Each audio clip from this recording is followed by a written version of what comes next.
एक साथ म आजको यस कार्यक्रमका अतिथिज्यूहरूलाई मञ्चमा आसन ग्रहणको लागि म हार्दिक अनुरोध गर्न चाहन्छु। आजको यस कार्यक्रम संयोजक अथवा सभापति डाक्टर वासुदेव कृष्ण शास्त्रीजी,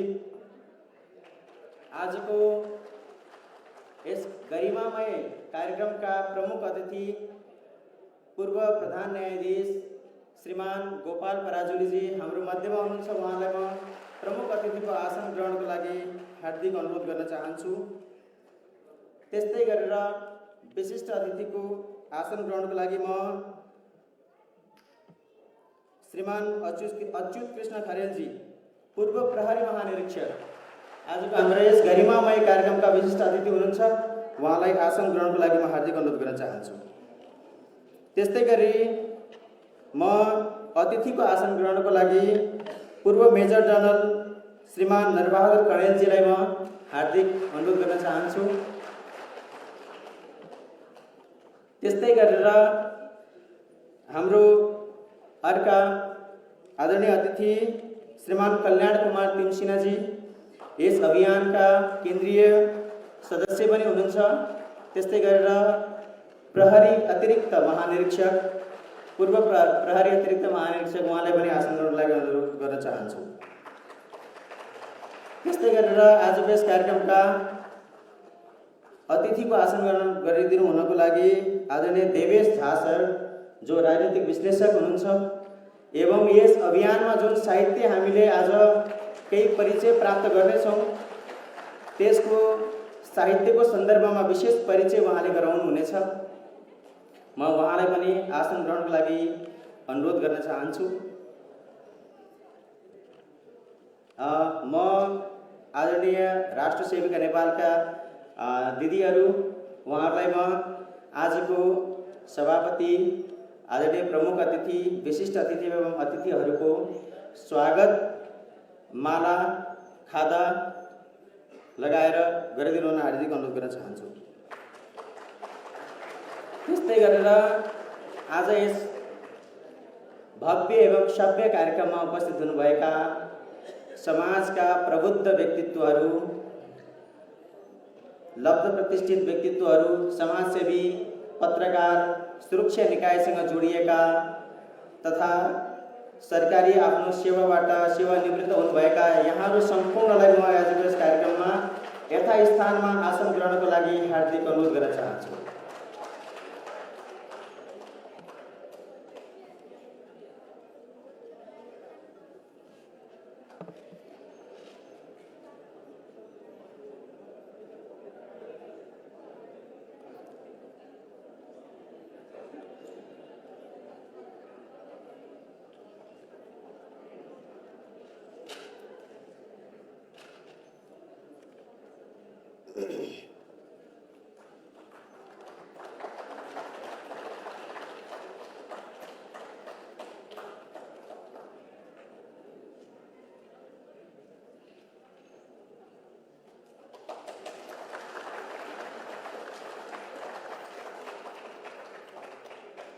धन्यवाद।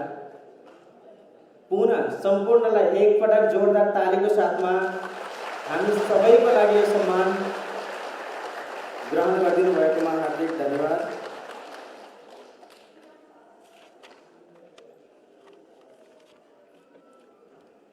अब यसपछि कार्यक्रमको विधिवत उद्घाटनको कार्यक्रम छ। म आजको यस कार्यक्रमका प्रमुख अतिथि, विशिष्ट अतिथि एवं सभापति, मञ्चमा रहनुभएका सम्पूर्ण अतिथिज्यूहरूलाई यस पानसमा दीप प्रज्वलन गरी कार्यक्रमलाई उद्घाटन गरिदिनु हुनको लागि हार्दिक अनुरोध गर्दछु। त्यस्तै सोमसरला वेद विद्याश्रमबाट पाल्नुभएका हाम्रा भाइहरू हुनुहुन्छ, उहाँलाई स्वस्ति वाचनको लागि म स्टेजमा निम्त्याउन चाहन्छु।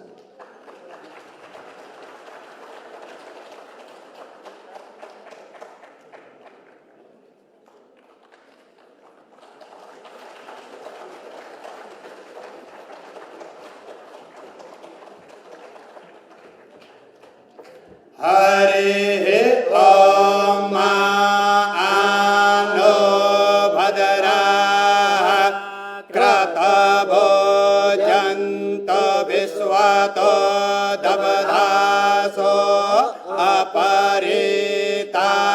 स उद्वेदाः देवानोऽध्यथा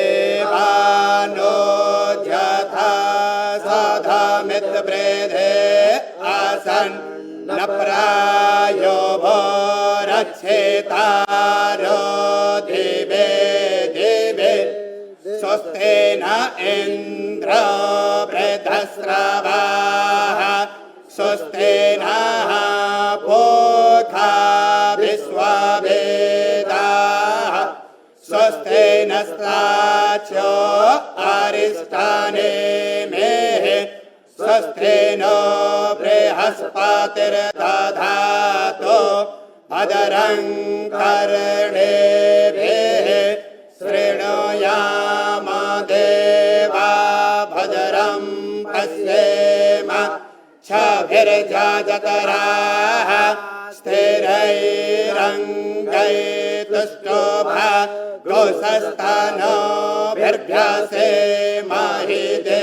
वहितं जदायोः योः शान्तिरन्तरिक्षगो शान्तिः पृथिवी शान्तिरापः शान्तिरोषधयः शान्तिः वनस्पतयः शान्तिर्विश्वे देवाः शान्तिर्ब्रह्म शान्तिः सर्वज्ञो शान्तिः शान्तिरेव शान्तिः सामा शान्तिरेधि विश्वानि देव सवितर्दुरिता निपराशोभ यद्भद्रन्तन्न आशोभ ॐ शान्तिः ॐ शान्तिः ॐ शान्तिः सुशान्तिर्भवतु।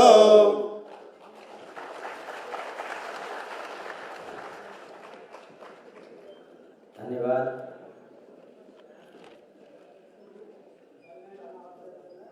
संस्कृतको शब्द शब्द गुन्जिँदा कति आनन्द आउँछ।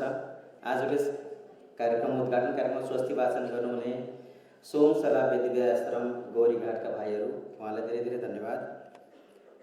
म यसपछि आजको यस कार्यक्रममा अभियान हिन्दू राष्ट्र स्वाभिमान जागरण अभियानको सन्दर्भमा र आफ्नो स्वागत मन्तव्यलाई साथमा जोडेर एकसाथ स्वागत मन्तव्य राखिदिनु हुनको लागि म आदरणीय कल्याण कुमार तिमसिनाजीलाई सादर निवेदन गर्दछु।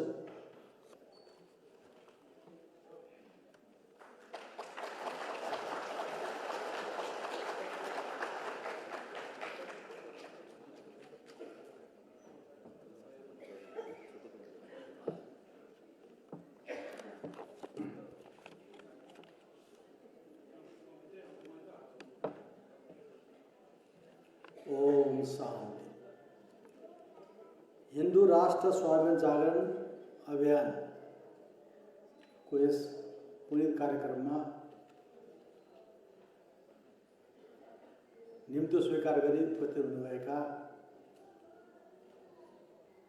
नेपाल सर्वोच्च अदालतका पूर्व प्रधान न्यायाधीश श्री गोपाल प्रसाद पराजुलीज्यू, नेपाल प्रहरी सेवाबाट अवकाश प्राप्त पूर्व प्रहरी महानिरीक्षक अच्युत कृष्ण खरेलज्यू, नेपाली सेनाबाट अवकाश प्राप्त पूर्व मेजर जनरल नरबहादुर कणेलज्यू, कार्यक्रमका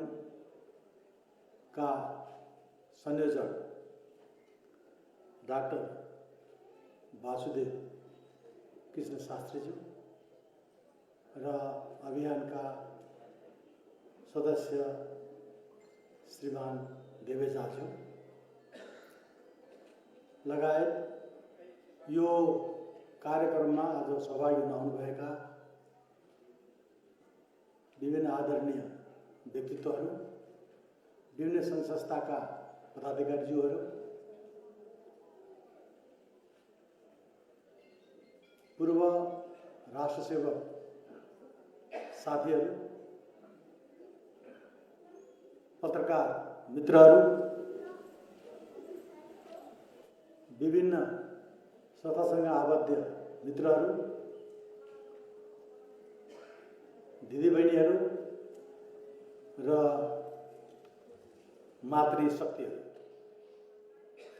आजको यो कार्यक्रम जुन नामले प्रष्ट छ हिन्दू राष्ट्र स्वाभिमान जागरण अभियान, यो जागरण अभियानमा सहभागी हुन आउनुभएका यहाँ प्रमुख अतिथिज्यू लगायत सम्पूर्णलाई म हार्दिक स्वागत अभिनन्दन गर्न चाहन्छु। तपाईहरूको यो उपस्थितिले हामीलाई पक्कै पनि ठुलो ऊर्जा मिलेको छ, बल मिलेको छ र हामी यो अभियानमा हामी सफल हुन्छौँ भन्ने एउटा हामीले विश्वास पनि लिएका छौँ।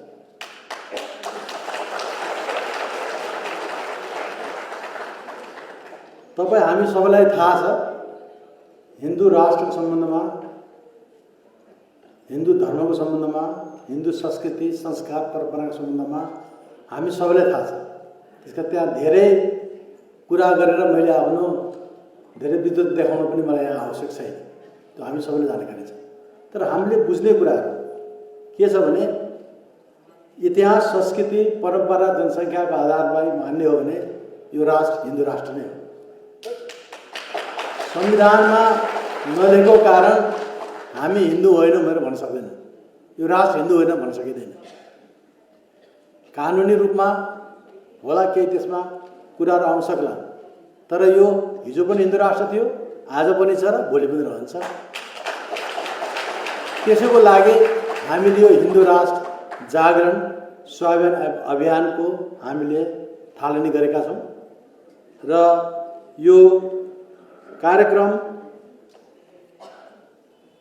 किन चाहिँ हामीलाई अहिले हिन्दू राष्ट्र जागरण अभियान किन आवश्यक पर्यो, हिजो किन आवश्यक परेन, आज किन आवश्यक पर्यो? त्यो हिजो हिन्दू राष्ट्र हुँदाखेरि हामी सबै एउटा हिसाब किताबले सुसुप्त अवस्थामा थियौँ कि छँदैछ, किन टाउको दुखाइ गरेर भगै चाहिँ चलेकै छ। किनभने हामीले त्यहाँ गएर न हाम्रो कुनै वेदमा, कुनै शास्त्रमा, न कुनै ग्रन्थमा हामी कसैले पनि हिन्दूहरूले चाहिँ अन्य वर्गका मान्छेहरूलाई, अन्य धर्मका मान्छेहरूलाई हिन्दूमा ल्याउनुपर्छ भनेर हाम्रो कोही कतै लेखेकै छैन, छँदै छैन। हामी आफै मगन थियौँ, आफै हिँडेका थियौँ, आफै रमाएका थियौँ, आफै गाएका थियौँ, आफै हिँडेका थियौँ। जब यो लेखिने कार्य हो संविधानमा, त्यसपछि हामीलाई आशंका चाहिँ बढ्न थाल्यो। यो कहीँ हामी हिन्दूहरूलाई सिद्ध्याउने चाल त होइन, षड्यन्त्र त होइन।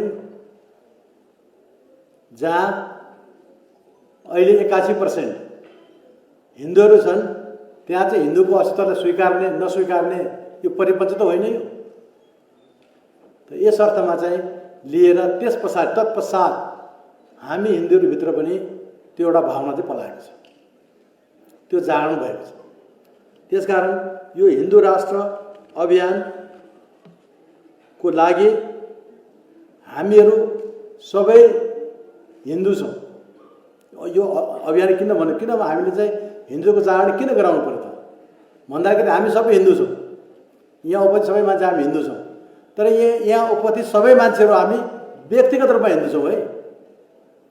र जबसम्म हामी सामाजिक रूपमा हिन्दू बन्न सक्दैनौँ तबसम्म हामी हिन्दू हुँदैनौँ। व्यक्तिगत रूपमा मैले हिन्दू मान्छु, म पूजा गर्छु, म आजा गर्छु, मैले संस्कृतलाई मान्छु, संस्कारलाई मान्छु, मैले परम्परालाई मान्छु, तर त्यो कुरा समाजमा मान्न सकेन, समाजबाट मान्न सकेन भने हामीले परिवर्तन गर्न सक्दैनौँ। न त हामी समाज परिवर्तन गर्न सक्छौँ, न त हामी देश परिवर्तन गर्न सक्छौँ। त्यसकारण म यहाँलाई मेरो के अनुरोध छ भने यो अभियान चाहिँ किन भन्दाखेरि हामीलाई सामाजिक रूपमा हामी हिन्दू भएर उभिनको लागि अभियान हो। सामाजिक रूपमा हामीले कार्य गर्नको लागि यो अभियान हो कि हामी हिन्दू हौँ र हामीले हिन्दुत्वको लागि हामीले सामाजिक रूपमा नै उठ्नुपर्छ। व्यक्तिगत रूपमा उठेर केही उठेर चाहिँ त्यसको केही अर्थ लाग्दैन। जुन कुरा विगतमा हामीले देखिहाल्यौँ, हिन्दू राष्ट्र हुँदाहुँदै धर्मनिष्ठमा लेखियो, किनभने हामी सामाजिक त्यही थिएनौँ, हामी व्यक्तिगत थियौँ। व्यक्तिगत भएपछि हामीलाई हाम्रा ती विरोधीहरूले, विधर्मीहरूले हामीलाई चाहिँ कुचक्र पारेर हामीले सिद्ध्याए। त्यसकारण चाहिँ यो चाहिँ अर्को कुरा यसमा के जोड्न चाहन्छु भने यहाँले स्वामी विवेकानन्दको नाम सुन्नुभएको होला, नसुने मान्छे कमै होला। त्यति विलक्षण प्रतिभा भएको मान्छे सायदै संसारमा थियो होला, अब होला। त उहाँले भन्नुभएको छ, उहाँले के भन्नुभएको छ भने गर्वले भनौँ हामी हिन्दू हौँ। कुरा सुन्नुहोस् है, गर्वले भनौँ हामी हिन्दू हौँ। उहाँले यो भन्नुभएन गर्वले भनौँ हामी भारतीय हौँ भन्नुभएको छैन, गर्वले भनौँ हामी भारतखण्डीय पनि भन्नुभएको छैन, गर्वले भनौँ हामी ब्राह्मण हौँ, वैश्य हौँ, क्षत्रिय हौँ पनि भन्नुभएको छैन, हिन्दू हो भन्नुभएको छ। र विश्वका सारा हिन्दूहरू चाहिँ जोडिनुपर्छ भनेर भन्नुभएको छ। त्यसको त्यो अर्थ हामीले बुझ्नुपर्छ। र यो बुझ्न सक्यो भने मात्रै हामी, मैले अघि नै भने, सामाजिक रूपमा हामी हिन्दू हुन्छौँ। अन्यथा व्यक्तिगत हिन्दू भएर हामीले समाज परिवर्तन, हाम्रो संस्कार, हाम्रो परम्परा, हाम्रो संस्कृति गर्न सकिँदैन। किनकि तपाईँ हामीले चाहिँ पढेका पनि छौँ। आज पनि बाहिर साइनबोर्ड त्यहाँ लेखिएको छ कि शास्त्र हराए संस्कार हराउँछ, संस्कार हराए संस्कृति हराउँछ, संस्कृति हराए पहिचान हराउँछ, र पहिचान हराए राष्ट्र हराउँछ। यो कुरा यथार्थ कुरा हो र यो कुरा हुन्छ, हुन पनि सक्छ। यदि विश्वको मानचित्रमा हामीले हेऱ्यौँ भने हाम्रा सभ्यताहरू, विश्वका सभ्यताहरू के हराएका छन्। रोमका सभ्यता, युनानका सभ्यताहरू पहिला निकै राम्रो सभ्यता भन्थे, विश्वको राम्रो, उदाहरणीय, उत्कृष्ट भनिन्थ्यो। तर त्यो सभ्यतालाई को अनुयायीहरूले त्यसको रक्षा गर्न नसकेको कारणले आज रोमको सभ्यता हामीले खोज्न गयौँ भने कहाँ पाउँछौँ? लाइब्रेरीमा पाउँछौँ, त्यहाँ पढ्न पाइन्छ। त्यति मात्रै। त भोलि यही अवस्थाले यदि हिन्दू जागेन, हामी स्वाभिमान आएन भने हाम्रो हिन्दू संस्कृति संस्कारको पनि अवस्था त्यो नहोला भन्न सकिन्न। त्यसै कारण यो जागरण आवश्यक छ, यो जागरण अभियान आवश्यक छ।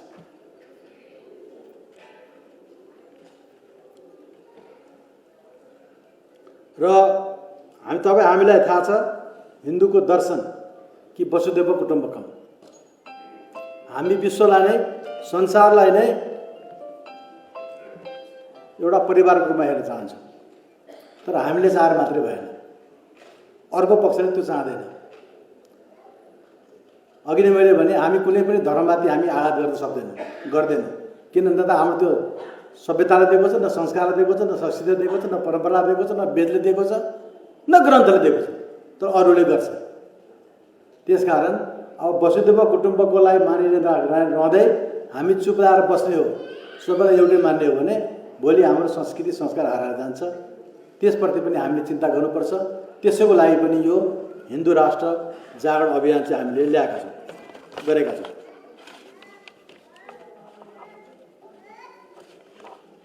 अब यो जागरण अभियानलाई हामीले कसरी गर्ने त? र अहिले जागरण अभियान अन्तर्गत हामीले केन्द्रमा राष्ट्रिय संयोजकको रूपमा नेपाली सेनाका पूर्व प्रधान सेनापति रुकुमाङ्गत कटवाल ज्यूको नेतृत्वमा चाहिँ एउटा राष्ट्रिय टोली गठन गरेका छौँ, जसले यो अभियानलाई चलाउने, दिशा दिने, निर्देशन गर्ने काम गर्नुभएको छ। त्यसरी नै हामीले प्रदेशमा, प्रदेश स्तरीय, जिल्ला स्तरीय, नगर स्तरीय र यहाँसम्म कि वडा स्तरीयसम्म पनि हामीले समितिहरू गठन गरेका छौँ, जसले यो कार्यक्रमलाई जनजनमा पुर्याउने काम गर्छ। यसका लागि विभिन्न हामी कहाँ यो पुस्तिकाहरू, साहित्यहरू पनि प्रकाशित गरेको छ, जसको बारेमा दिवेशले पछि भनिहाल्नुहुन्छ। त यसरी यो कार्यक्रमलाई चाहिँ हामीले चाहिँ गाउँ स्तरसम्म पनि गराउने र मान्छेलाई चेतना गराउने, र यो चेतनामा नागरिकहरू हुँदै हुनुहुन्छ। हामीले राजनीतिक पार्टीलाई पनि भन्ने, हामीले कुरा गर्दाखेरि केही राजनीतिक पार्टीका साथीहरूले भन्नुहुन्छ, होइन मेरो त त्यहाँ त क्रिस्चियनहरू छन्, मेरो त भोट बिग्रिने हो कि, त्यहाँ त मेरो मुसलमानहरू छ, भोट बिग्रिने हो कि, दिएनन् भने हामी हार्ने हो कि भन्ने हुनुहुन्छ। हामी उहाँलाई भन्छौँ, ठाडै पनि भन्छौँ, कडै शब्दमा भन्छौँ, यदि तपाईँहरूलाई ती समुदायको चाहिँ माया छ र उसले भोट दिएर जित्दैन भने भोलि हिन्दूहरू कसैले भोट नहाले तपाईँहरूको अवस्था के हुन्छ? तपाईँ कहाँ पुग्नुहुन्छ? त्यसको ज्वलन्त उदाहरण त भारतमै हेरेर भइहाल्यो। यदि त्यही हिसाब हो भने त भारतमा हार्नु पर्थ्यो बिजेपी त अहिले। त त्यसकारण के हो भने मान्छेले राम्रो काम गर्नुपर्छ, राम्रो काम गर्ने हो भने त्यो पकेट भोट मेरो यो छ भन्ने हिसाब किताबले जाँदा चाहिँ त्यो पछि गएर आफैलाई पनि आत्मघाती हुनसक्छ। जहाँ चाहिँ माइनोरिटीले मेजोरिटीलाई राज्य गर्ने कि। त्यसकारण यी कुराहरूमा पनि यो जागरण अभियान चाहिँ हामीले अगाडि बढेका छौँ र यसमा केवल हाम्रो धर्म संस्कृतिको लागि हामीले सौदाबाजी गर्ने, हामीले त्यसलाई बेच्ने, त्यसलाई हामीले परिवर्तन गर्ने इत्यादि गरियो भने त्योबाट हाम्रो संस्कृति हराउँछ। धेरै मान्छेले भन्ने गरेका छन्, मलाई सुन्छु कुराकानी हुँदाखेरि कि हाम्रो मान्छेहरू धेरै धर्म परिवर्तन किन हिन्दूहरूले गर्छन् भने हिन्दूहरू गरिब हुन्छन् त्यही कारण धर्म परिवर्तन गर्छन् भन्छ। यो मान्नेको यो कुरा मान्न म तयार छैन। म चाहिँ तपाईँलाई उदाहरण दिन्छु, म किन तयार छैन भनेर। हामी एकचोटि भारत भ्रमण जाँदाखेरि हामी रेलवे स्टेसन गएको थियौँ, हामी 4 जना साथीहरू थियौँ, गएका थियौँ। त्यहाँ एकजना भिखारीले अल्लाह के नाम में 10 रुपैयाँ दे दो भनेर मागिरहेको थियो। हाम्रो एउटा साथीले के भन्नुभयो भने म त हिन्दू हो, म त अल्लाहको नाममा तिमीलाई म किन दिन्छु पैसा, तिमी भगवानको नाममा माग न, म तिमीलाई 10 रुपैयाँ 20 रुपैयाँ दिन्छु भन्नु। उसले मानेन। त्यसपछि फेरि टेस्ट गर्नको लागि के भन्नु भने ल तिमीलाई म 100 रुपैयाँ दिन्छु, तिमी रामको नाम माग न, तिमी म तिमीलाई दिन्छु पैसा 100 रुपैयाँ दिन्छु। त्यही पनि मानेन। यो दृष्टान्त हो। एउटा भिखारीले त आफ्नो धर्म परिवर्तन गर्ने अर्को नाम लिन चाहँदैन भने अनि हामी चाहिँ गरिब छौँ भनेर हामी चाहिँ हाम्रो धर्म परिवर्तन गर्दैन। हामी गइदिने त्यो भिखारी भन्दा पनि हामी तल्लो स्तरमा छौँ। हामी त्यो मगन्थ्यो भने हामी तल्लो स्तरमा हामी छौँ। र आज हामीलाई चाहिँ बिरामीको बाहनामा, उपचारको बाहनामा, शैक्षिकको बाहनामा गरिदिने हामी जाने भन्दाखेरि अहिले नेपालमा जे जति धर्म परिवर्तन भएका छन् ती सबै के छ भने कल्टिभेटेड, एडप्टेड। र त्यस्ता धर्म परिवर्तन गर्ने मान्छेहरूलाई हामीले के फर्काएको पनि छ। मोरङ जिल्लामा एउटा सन्थाल भन्ने जाति छ। त्यो जातिका लगभग 95% मान्छेहरू क्रिस्चियन भएको छ। तर त्यहाँ तीकै साथीहरूलाई लिएर काम गरेर जाँदाखेरि अहिले त्यहाँको त्यो 95% गएका मान्छेहरू सबै आफ्नो धर्म फर्केका छन्, आफ्नो सन्तान धर्मै फर्केका छन्। त्यो नसकिने हो कि हामीले बुझाउन सक्नुपर्छ, भन्न सक्नुपर्छ। मैले एकजना अमेरिका बस्ने वृद्ध 80 वर्षको बालाई मैले कुरा गर्दाखेरि उहाँले त्यही भन्नु, बुढा मलाई चिन्ता त म त यहाँ बसेको छु, छोराछोरी हेर्नु परेको छ, नाति नातिनीहरूलाई के गर्ने, मलाई त्यहाँ बस्नु मन त थिएन। तर सबैले भने र अन्तिममा चाहिँ यहाँ बस्दाखेरि चाहिँ यहाँ वृद्ध भत्ता पाइन्छ $2000, खाना पुगिया चाहिँ किन जाने बुवा भनेर छेउछाउको छिमेकीले भने। मैले लिए बाबु के गरेँ भन्नु, मैले उहाँलाई प्रश्न गरेँ तपाईँ 80 वर्ष हुनुभयो, अब कति वर्ष बाँच्नुहुन्छ? 5 वर्ष, 7 वर्ष? 80 वर्षसम्म चाहिँ तपाईँ हिन्दू भएर बस्नुभयो। 80 वर्ष उमेर पुग्दाखेरि चाहिँ तपाईँ सबै हिन्दू धर्म दर्शन अनुसारको चाहिँ जन्मदेखि चाहिँ न्वारा बिहासम्म काम गरेर आउनुभयो। अब यो मर्ने बेलामा तपाईँ अमेरिकन भएर मर्ने तपाईँ हो, तपाईँको आत्मालाई दिन्छ यो कुरा? तपाईँ त्यसलाई मान्न सक्नुहुन्छ? मर्ने बेलामा अब धर्म परिवर्तन गर्ने तपाईँहरूले भनेपछि ती वृद्ध बुवाको आँखा खुल्यो कि उहाँले मेरै अगाडि भन्नुभयो तिमीले ठिक भने बाबु म चाहिँ अब गएर मेरो छोराछोरीलाई भनेर म बस्दिनँ, फर्केर आउँछु भन्ने कुरा गर्नु। र उहाँ फर्केर आउनु पनि त मैले भन्न खोजेको भने हामीले बताउनु पनि सक्नुपर्छ, भन्न पनि सक्नुपर्छ। त्यसकारण यो अभियान चाहिँ यसरी हामीले सुरु गरेका छौँ। अब यसमा कसरी सहयोग गर्ने यो अभियानलाई तपाईँ हामीले सहयोग गर्ने कसरी? हाम्रो स्लोगन त नारा नै के छ भने हाम्रो यो राष्ट्रमा जो हिन्दू धर्मको कुरा आएको छ, राष्ट्रको कुरा आएको छ, त्यो हाम्रो सांस्कृतिक माग हो, त्यो हाम्रो राजनीतिक माग होइन। सांस्कृतिक रूपले नेपाल हिन्दू राष्ट्र हुनुपर्छ। त्यही कारण यसलाई राजनीतिसँग जोड्यो भने यो बिग्रिन्छ कुरा। त्यसकारण चाहिँ सांस्कृतिक रूपमा नै हिन्दू राष्ट्र बनाउनको लागि हामीले यो अभियान सुरु गरेका छौँ। र हामीहरूले यो अभियान अन्तर्गतका हाम्रो आदरणीय हिन्दू धर्मसँग आबद्ध आदरणीय जनसमुदायसँग हाम्रो माग पनि के छ भने यदि अहिले हामीले यो जागरण अभियानलाई समय हामीले मागेका छौँ, तपाईँले हामीले समय दिनुहोस्। हामीलाई धन चाहिएको छैन, धनको व्यवस्था हामी आफै गर्छौँ। तपाईँ खालि समय दिनुहोस्, जुन समय तपाईँसँग छ। अनि नेपालीहरूसँग सबभन्दा बढी के छ भने समय बढी छ हामीसँग, त्यो पक्का कुरा। हामी जहाँ गएर 1 घन्टा 2 घन्टा 5 घन्टा 7 घन्टा 10 घन्टा समय दिन्छ हामीहरूको लागि। त्यो समय अब तपाईँ हामी यो हिन्दू जागरण स्वाभिमान अभियानलाई दिनु समय तपाईँ। यदि यो समय दिन सक्नुभयो भने हामी हाम्रो यो गन्तव्य आइपुग्न सक्छौँ। तर अहिले हामीले अल्छी गऱ्यौँ। अहिले हामी व्यक्तिवादी रूपमा हिन्दू भएर मात्रै बस्यौँ। सामाजिक रूपमा हामी हिन्दू सुन्न सकेनौँ र समय दिन सकेनौँ भने भोलिको दिनमा हामीले बलिदान दिएर पनि यसलाई हामी फिर्ता ल्याउन सक्दैनौँ। आज समय दिन नसक्ने भोलि रगत दिन्छु भने त्यो रगतको केही अर्थ छैन। किन आज दिनु समय दिनुहोस्। आज यो समय दिन सक्नुभयो भने हामी यसमा विजय हासिल गर्न सक्छौँ। त्यो अनुरोध अभियानको तर्फबाट आदरणीय जनसमुदायप्रति पनि हाम्रो हो र यो दिन सकेन भने भोलिको दिनमा आउँदैन। जस्तै तपाईँले विगतमा सुन्नु पनि भएको होला, मान्छेले धर्मको लागि बलिदान दिएका छन्। धर्म परिवर्तन नगर्नको लागि दबाब दिँदाखेरि नमान्दाखेरि आफ्नो गर्दन पनि दिएका छन्।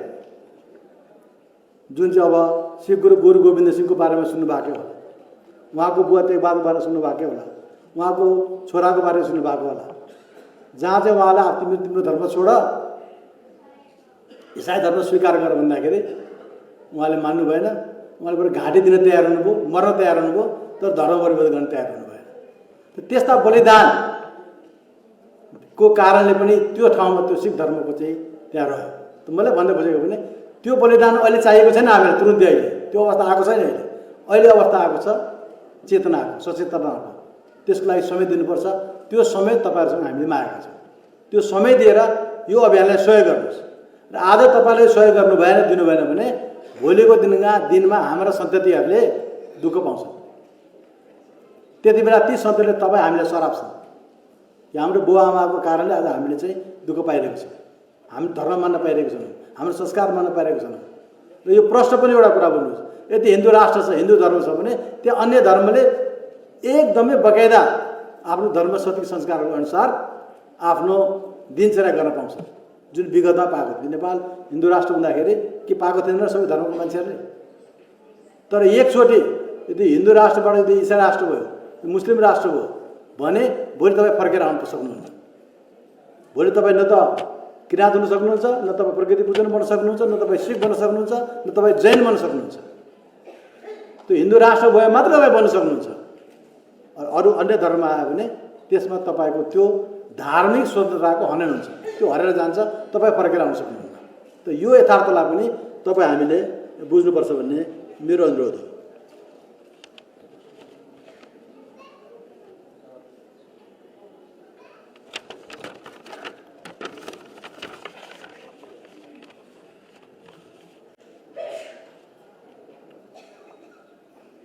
त्यसैले यो अभियान यदि हामीले यसलाई अगाडि बढाएर सार्थकतापूर्वक लान सक्यो भने निश्चय पनि यसको परिणाम सुखद हुन्छ र हामी पुनः जुन हाम्रो हिन्दू राष्ट्र जुन हाम्रो हराएको थियो त्यसलाई हामी पुनर्स्थापना गर्न सक्छौँ। त्यसको लागि यो जागरण अभियान लागेको छ। यसलाई तपाईँहरूको सहयोगको आवश्यकता पर्छ। त्यो सहयोग गर्नुहोस् र यो आइसकेपछि हामीले हाम्रो धर्म, संस्कृति, संस्कार, परम्परा जे छ त्यसको हामीले स्वतन्त्रतापूर्वक अपनाउन पालन गर्न सक्छौँ। तपाईँ हामी सबै थाहा छ कि यो सबैभन्दा पुरानो धर्म पनि हो र अरू बाँकीका जुन धर्महरू आएका छन् ती विभिन्न सम्प्रदाय समुदायबाट आएका पनि हुन्। उनीहरूले पनि आफ्नो गरून्, त्यसमा हामीलाई पनि आपत्ति भएन। तर हाम्रो धर्ममाथि आक्रमण हुनु भएन। हाम्रो धर्ममा लोभ लालचबाट मान्छेलाई परिवर्तन गराउनु भएन। नेपाल कानुनले पनि त्यो कुरालाई बन्दित गरेको छ, तर त्यो प्रभावकारी छैन। त त्यसतर्फ पनि हामी सबैजना सचेत हुनुपर्छ र हाम्रो जुन यो सांस्कृतिक माग हो त्यो सांस्कृतिक मागलाई हामीले अगाडि बढाउनुपर्छ। र कतिपय अवस्थामा यो कुरा उठाउँदाखेरि केही साथीहरूले भन्ने गर्छन्, राजनीतिकरण पनि भन्ने गर्छ कि राष्ट्रको धर्म हुँदैन भनेर भन्छ। म ती व्यक्तिहरूसँग म डिबेट गर्न सक्छु। आउनुहोस्, म डिबेट गरौँ, घन्टौँ गरौँ, दिनौँ गरौँ। राष्ट्रको किन धर्म हुँदैन? तपाईँहरूले राष्ट्र केलाई मान्ने? तपाईँले राष्ट्र केलाई भन्ने? माटोलाई मात्र राष्ट्र भन्ने, ढुङ्गालाई मात्र राष्ट्र भन्ने हो, या नदी र नालालाई मात्र राष्ट्र भन्ने हो, या रुख बिरुवालाई मात्र राष्ट्र भन्ने हो? राष्ट्र बन्नको लागि मानिस चाहिन्छ कि चाहिँदैन? मानिस नभए कोही राष्ट्र हुन्छ? आज चन्द्रमा किन राष्ट्र भएन? चन्द्रमा मान्छे पुगेका छन् भन्छन्, त्यो राष्ट्र किन भएन? त्यो मान्छे छैन, कहाँ राष्ट्र हुन्छ? तर राष्ट्रको लागि मान्छे चाहिन्छ, मानिस चाहिन्छ। मानिसको धर्म हुन्छ, जुन चाहिँ धर्म त हुन्छ नि। जब मानिसको धर्म हुन्छ र मानिस मिलेर समाज बन्छ, समाज मिलेर राष्ट्र बन्छ भने त्यो राष्ट्रको धर्म किन हुँदैन? हामीले भन्छौँ नि यो हिन्दू समाज भन्छौँ, किनभने नभने हुन्थ्यो नि त। यो चाहिँ आर्य समाज, यो जैन समाज, यो मुस्लिम समाज भनिन्छ नि। किन जब समाजको धर्म हुन्छ, समाज मिलेर राष्ट्र बन्छ, राष्ट्रको धर्म किन हुँदैन? त्यो डिबेट हामी पनि गर्न सक्छौँ। यो त खालि के भने कुतर्क गरेर आफू उम्किने कि, अनि आफूले गरेका गल्तीहरूलाई ठाक्छ पर्ने। त्यही कारण राष्ट्रको धर्म हुन्छ, नभए आज इस्लामिक गणतन्त्र राज्य भने किन लेखिएको छ, किन भएको छ विश्वमा? यहुदी राष्ट्र इजरायल यहुदी राष्ट्र भएको छ अहिले। एउटा विश्वमा एउटै मात्र राष्ट्र हो यहुदी, जहाँ चाहिँ 150 वर्ष अगाडि चाहिँ त्यहाँ चाहिँ यहुदीहरूको चाहिँ जग्गा जमिन दिने केही थिएन। तर उनीहरूले आफ्नो राष्ट्रभक्ति, राष्ट्रप्रेम, स्वाभिमानको कारणले आफ्ना सबै कुराहरू फिर्ता लिएर त्यहाँ उनीहरूले यहुदी राष्ट्र घोषणा गरे। आज विश्वको एउटा राष्ट्र यहुदी राष्ट्र भनेर। त्यसकारण यो जसले तपाईँलाई सुनाउँछ कि राष्ट्रको धर्म हुँदैन भने यो बकवास कुरा गर्छ भने तिनीहरूलाई भनिदिने, बकवास कुरा नसुन। राष्ट्रको धर्म हुन्छ, त्यही कारण हाम्रो देशको पनि धर्म हिजो थिएन राष्ट्रको धर्म। आज अरूको धर्म हुने इसाईहरूको हुने, इस्लामीको हुने, हाम्रो किन नहुने? त यस अर्थमा पनि हामीहरू चाहिँ सजग हुनुपर्छ। हाम्रो राष्ट्रको धर्म छ र हामीले सबैले यसमा चिन्तनशील र संवेदनशील पनि हुनुपर्छ। र त्यो संवेदनशीलता कसको लागि भने हामी आफूलाई लागि, अरूको लागि होइन। हामीले हाम्रो सन्ततिको लागि यो कुरा हामीले गर्न सक्नुपर्छ। यदि यो गर्न सकिएन भने भोलिको दिनमा न्याउरीमारी पछितो भने जस्तै पछिताएर मात्रै गर्नुपर्ने हुन्छ, यो भाग्नुपर्ने अवस्था आउँछ। जसरी अहिले अफगानिस्तानबाट मान्छे भागेका छैनन्, आफ्नो देशप्रति माया नभएपछि, धर्म संस्कारको माया नभएपछि छोडेर जहाजको चक्कर चपेर भाग्नु खोजेको छ। भोलि त्यो अवस्था हाम्रो पनि नहोला भन्न सकेन यदि हामीले समय दिएनौँ भने। यदि हामीले यसमा हाम्रो सचेतना हामी आएन भने हाम्रो अवस्था त्यो पनि नहोला भन्न सकेन। त्यही कारण त्यसलाई अगावै यी कुराहरूलाई चाहिँ अगुवाई गरेर यी कुराहरूलाई अगाडि देखाएर यी कुराहरू हामीले गर्नुपर्छ। अनि मात्रै हाम्रो स्वतन्त्रता, हाम्रो राष्ट्रियता, हाम्रो धर्म, हाम्रो संस्कार रहन्छ भन्ने कुरा यो अभियानको मान्यता हो। र यो अभियान सुरु गरेका छौँ। यसमा यहाँहरू सबैको तन मन धन चाहिएन, समय चाहियो हामीलाई। तन मन त तपाईँ आफूले आउनुहोस्, हामीले समय दिएर काम गरिदिनुहोस्। त्यति भयो भने हामी सक्छौँ। र हाम्रो जुन स्वाभिमान छ हाम्रो त्यो रहन्छ, हाम्रो स्वार्मिक सत्ता त्यो रहन्छ भन्ने यहाँहरूलाई अनुरोध गर्दै पुनः एकचोटि आमन्त्रित सबै आदरणीय जनसमुदाय, आदरणीय व्यक्तित्वहरूप्रति म पुनः प्रमुख अतिथि लगायत उहाँलाई पुनः फेरि स्वागत गर्दै मेरो सानो भनाइ पनि टोक्याउँछु। धन्यवाद। जय नेपाल।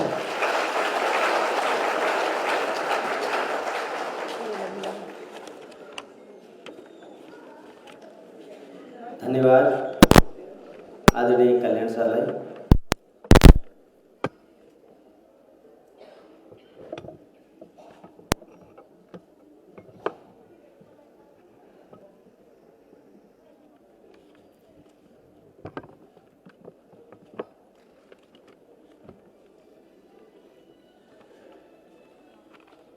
जसरी आज हामी कार्यक्रममा निमन्त्रणा भएअनुसार एक विशिष्ट अतिथि हाम्रो मञ्चमा हुनुहुन्न, जसको सानो जिक्र आदरणीय कल्याण सरले पनि गर्नुभयो। यस हिन्दू राष्ट्र स्वाभिमान जागरण अभियानका राष्ट्रिय संयोजक पूर्व प्रधान सेनापति आदरणीय रूपमांगत कटवाल सर केही दिन अगाडि मात्रै उहाँको स्वास्थ्यको परीक्षणको लागि, स्वास्थ्य चिकित्साको लागि भनेर देशबाट बाहिर जानुपर्ने भयो र त्यस पछाडि फेरि उहाँ अलि स्वास्थ्यको जटिलताले गर्दाखेरि यो कार्यक्रममा आउने इच्छा हुँदै पनि उहाँ आउन सक्नु भएन। यस कार्यक्रममा उहाँले आफ्नो सन्देश पठाउनु भएको छ। म यो सन्देश वाचन गर्ने अनुमति चाहे पटक। आजको कार्यक्रममा उपस्थित सम्पूर्ण प्रबुद्ध जनमा सादर नमस्कार। हिन्दू राष्ट्र स्वाभिमान जागरण अभियान नेपालको अस्तित्वसँग गाँसिएको अभियान हो। हिन्दू राष्ट्र नेपालीको मात्रै होइन, बल्कि विश्वभरिका हिन्दूहरूको आस्था, श्रद्धा र गौरवको विषय हो, जुन हामीबाट विभिन्न षड्यन्त्र गरी खोसियो। अब पुनः प्राप्त गर्न सार्थक प्रयास गर्ने अठोट यस अभियानको माध्यमले हामीले लिएका छौँ। हाम्रो हिन्दू राष्ट्र मात्र गएन, हाम्रो प्राचीनतम कला, संस्कृति, परम्परा, भाषा, वेशभूषा समेत नष्ट भएर जाने खतरा बढेको छ।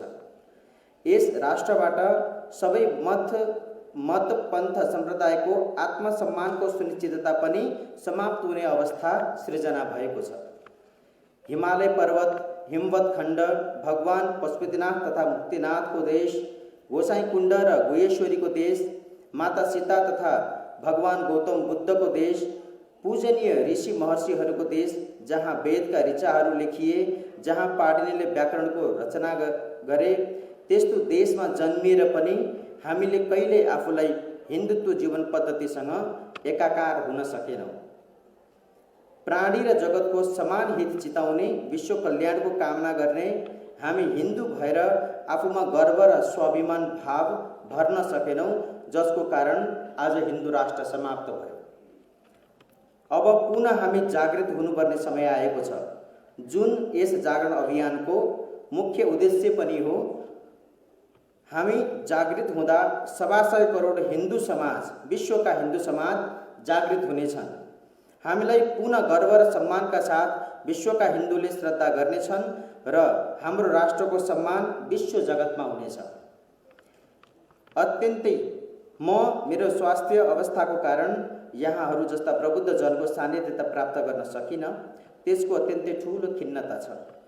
यहाँहरूलाई सादर निवेदन गर्न चाहन्छु कि आफ्नै हिन्दू राष्ट्र नेपालको यश र गौरव पुनः प्राप्त गर्न सञ्चालन भइरहेको यस महान अभियानमा आफ्नो स्थानबाट प्रत्यक्ष तथा अप्रत्यक्ष साथ सहयोग र सहभागिताको अपेक्षा गर्दै कार्यक्रम सफलताको शुभकामना व्यक्त गर्दछु। धन्यवाद।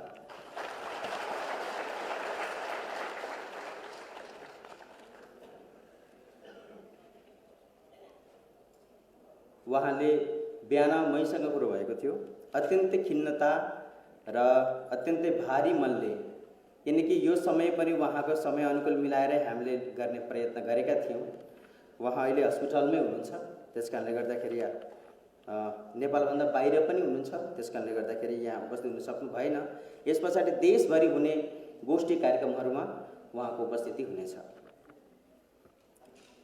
म यसपछि हामीले जसरी प्रबुद्ध नागरिक गोष्ठी एवं साहित्य परिचय कार्यक्रम, साहित्य यानी यस अभियानको सञ्चालनको सिलसिलामा केही साहित्यहरू प्रकाशन गरेका छौँ हामीले, जसको प्रकाशनमा विशेष सहायता गर्नुहुने आदरणीय केशव अधिकारीजी मेरो अगाडि हुनुहुन्छ। उहाँ लगायत आदरणीय देवेश झासर, उहाँहरूको लगभग झन्नै 3 महिनाको प्रयासपछि यी अत्यन्त उत्कृष्ट साहित्यहरू प्रकाशन सफल भएका छन्।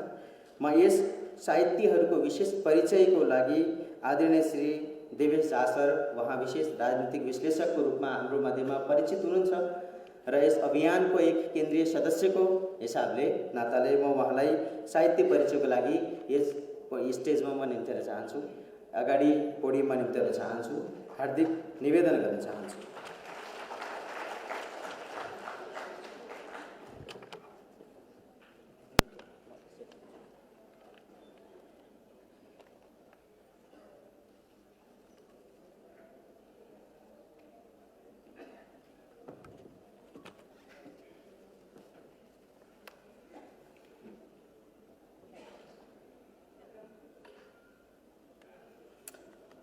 धन्यवाद उद्घोषक महोदय। आजको यस प्रबुद्ध नागरिक गोष्ठी तथा साहित्य परिचय कार्यक्रमको संयोजकज्यू, आदरणीय पूर्व प्रधान न्यायाधीश हाम्रा प्रमुख अतिथि गोपाल पराजुलीज्यू, पूर्व प्रहरी महानिरीक्षक अच्युत कृष्ण खरेलज्यू, पूर्व अतिरिक्त प्रहरी महानिरीक्षक कल्याण तिमिल सिन्हाज्यू एवं पूर्व मेजर जनरल नरबहादुर कणेलज्यू तथा आजको यस कार्यक्रममा अभियानको निम्तो स्वीकार गरी हाम्रो मान बढाइदिनु भएकोमा उपस्थित सबै प्रबुद्ध एवं यहाँ महानुभावहरूलाई हार्दिक अभिनन्दन गर्न चाहन्छु।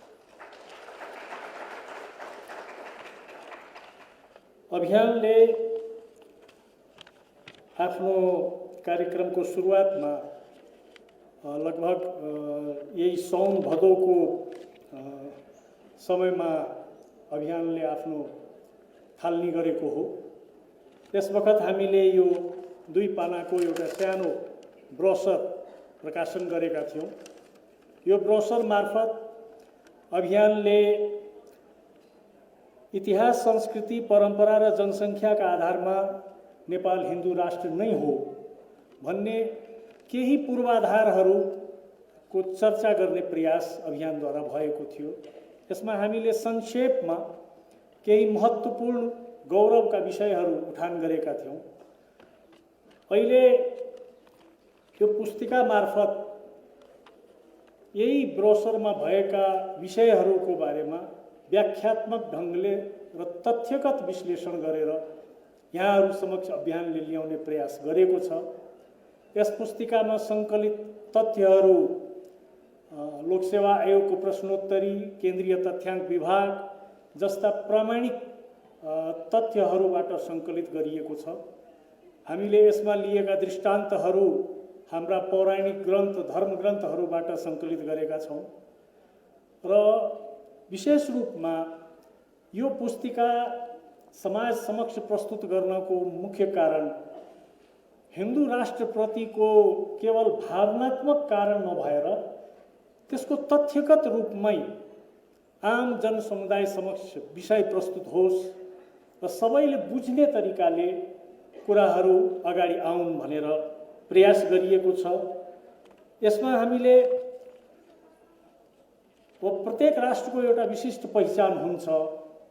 कुनै पनि राष्ट्रलाई पहिचान गर्नको लागि त्यस राष्ट्रको एउटा इतिहास हुन्छ, एउटा संस्कृति हुन्छ, त्यहाँ केही परम्पराहरू हुन्छन् र त्यसको जनसङ्ख्या हुन्छ। अहिले भर्खर हाम्रो कल्याण सरले थोरै व्याख्या गर्नुभयो।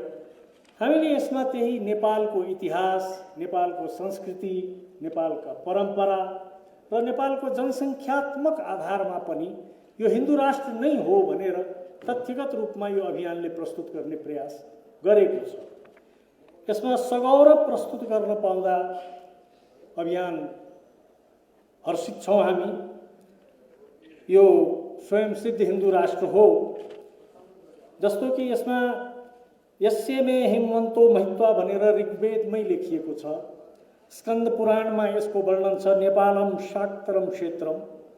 महाभारतमा यसको वर्णन छ, नेपाल विषय च राजस्थान वार्या। त्यस्तै गरी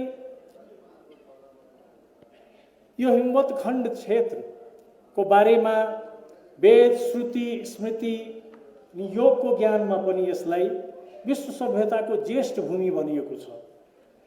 वेदव्यासको रचना केन्द्र तनहुँ थियो भने पाणिनिकोले व्याकरणको रचना अर्घाखाँचीमा बसेर गरेका थिए।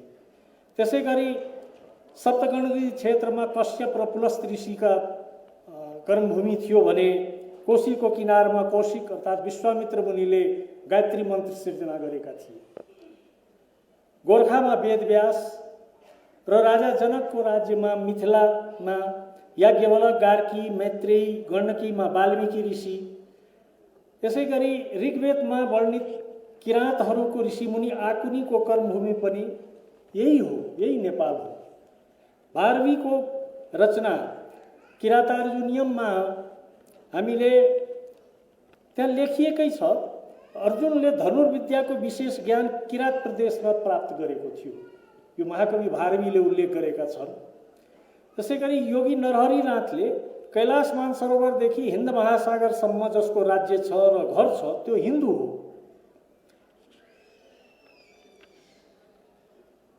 अब हाम्रो इतिहासको पछिल्लो पानामा अङ्कित वीर अमरसिंह थापा, भक्ति थापा, बलभद्र कुँवर, बिखे नगर्ची लगायत जति पनि बलिदान गरे, तिनको बलिदानको भित्री आकांक्षा पनि जन्मभूमिको रक्षाको लागि जीवन अर्पण गर्न पनि यही हिन्दू धर्मकै कारण उहाँहरूले गर्नुभएको हामीले पाएका छौँ।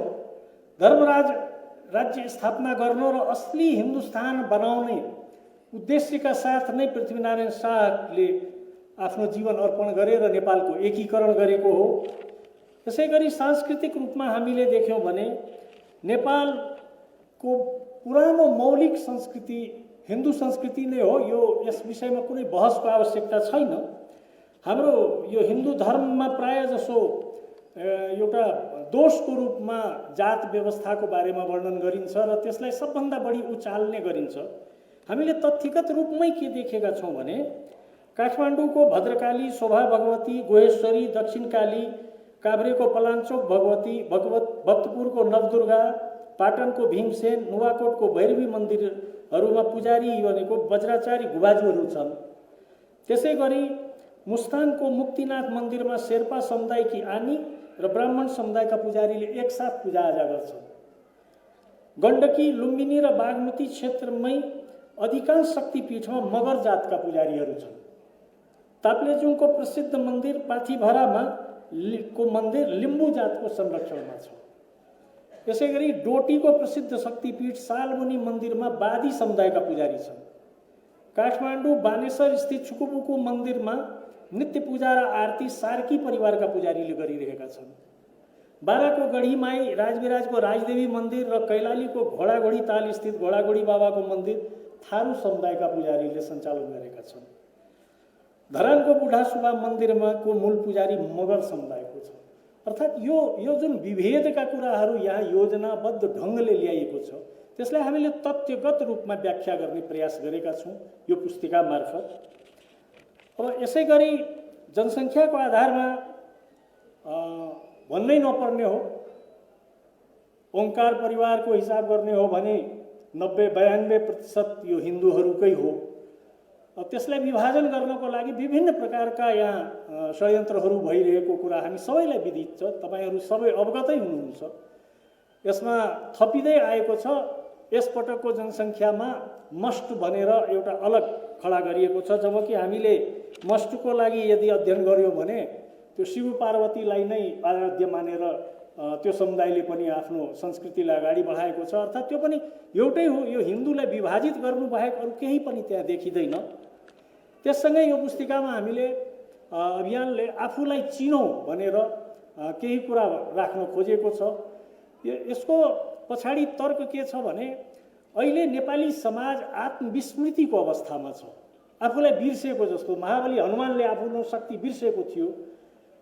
हनुमानलाई शक्ति स्मरण गराउँदा समुद्रसम्म पार गरेर लङ्का विजयमा सहयोग गरे। त्यही अवस्थामा लगभग अहिले नेपाली समाज देखिन्छ। आत्मविस्मृतिको, आफ्नो गौरवशाली इतिहास बिर्सेको जस्तो देखिन्छ। भगवान बुद्धको जन्मभूमि, जनकको कर्मभूमि यही नेपाल। अब महादेवको यहीँबाट प्रादुर्भाव महादेवद्वारा गरिएको समग्र हिन्दू धर्म, यो सम्पूर्ण हुँदाहुँदै पनि नेपाल आफूलाई बिर्सेर कता कता अल्मलिएको जस्तो देखिन्छ। यसै गरी अब आफ्नो धर्म संस्कृति बिर्सिनाले कस्तो नराम्रो परिणामहरू भोग्नुपर्छ भनेको कुरा यसमा राख्ने प्रयास गरिएको छ। जस्तो धर्म संस्कृतिकै आधारमा भारत विभाजन गरेर पाकिस्तान बनाइयो, तर फेरि पाकिस्तान आज जुन बङ्गलादेश भनेर देश हामी देखिरहेछौँ त्यो कुनै कालखण्डमा पाकिस्तान नै थियो। त्यो पूर्वी पाकिस्तान र पश्चिमी पाकिस्तान बनिन्थ्यो, तर पूर्वी पाकिस्तान बङ्गाली भाषी समुदायको भएको कारणले त्यो विभाजन भयो। धर्म संस्कृतिकै कारण त्यहाँ फेरि विभाजनको अवस्था सिर्जित भयो। सुडानको बारेमा लगभग हामी तपाईँ सबैलाई थाहा छ। यसै गरी मिश्रको सभ्यता, एकछिन अघि हाम्रो कल्याण सरले भन्नुभएकै हो, मिश्र युनान जस्ता महान सभ्यता भएको इतिहास आज हामी कहीँ देख्न पाउँदैनौँ। हिन्दूले त तै पनि आफूलाई जोगाएर राखेको छ।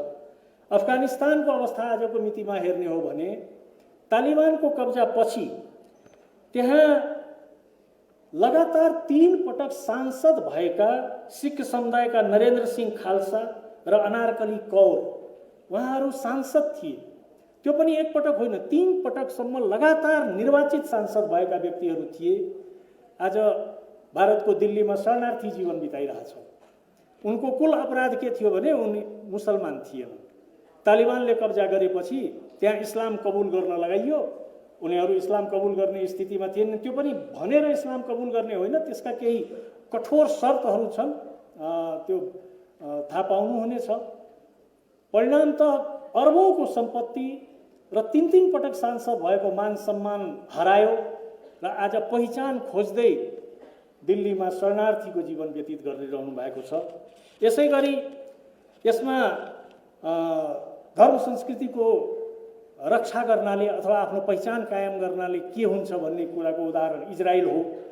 इजरायल नामको कुनै देश नै थिएन, तर यहुदीहरूले आफ्नो धर्म संस्कृति कायम गरेर राखे। दुनियाँको जुन कोनामा भए पनि यहुदी संस्कृतिलाई जोगाए, थामेर बसे। आज हाम्रो सामनेमा इजरायल नामको देश छ। यस्तै गरी जर्मनी, दोस्रो विश्वयुद्धको पराजित जर्मनी विभाजित भएको थियो। पहिले 4 टुक्रामा बाँटियो, पछि सन्धि गरेर 2 बनाइयो, पूर्वी र पश्चिमी जर्मनी। तर 2वटा देश बने पनि त्यो 2टै देश एउटै धर्म संस्कृतिका थिए र आज हामी समग्र जर्मनी देखिरहेका छौँ। अनि यही किताब, यस पुस्तिका मार्फत सधर्म संस्कृतिको गौरव भाव जागरणमा हामीले गर्नुपर्ने कार्यहरूको बारेमा पनि संक्षिप्त विवरण दिने प्रयास गरिएको छ। र अन्तमा यस किताब मार्फत हिन्दू धर्म र संस्कृतिका बारेमा विश्वविख्यात व्यक्तिहरूले प्रस्तुत गरेका या अभिव्यक्त गरेका धारणाको बारेमा चर्चा गरिएका छ। हिन्दू राष्ट्र अभियानको मूल उद्देश्य स्वाभिमान जागरण गराउनु हो र सांस्कृतिक रूपमा विस्मृतमा पुगेको नेपाली समाजलाई एकपटक पुनः झकझोरेर हल्लाएर निन्द्रा जस्तै अवस्थामा पुगेको परिस्थितिलाई समाप्त गरेर एकपटक पुनः जागृत गराएर हिन्दू अभियानको लागि अथवा हिन्दू राष्ट्र कायम गराउनको लागि उत्प्रेरित गर्न यो अभियान सञ्चालन भइरहेको छ। त्यसमा यहाँहरूको सहयोगको पूर्ण अपेक्षाका साथ यहाँबाट बिदा हुन चाहन्छु। धन्यवाद।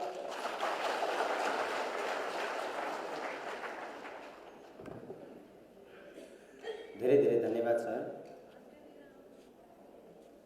स्वाभिमान जागरण अभियान, एक हिन्दू हुनुको स्वाभिमान।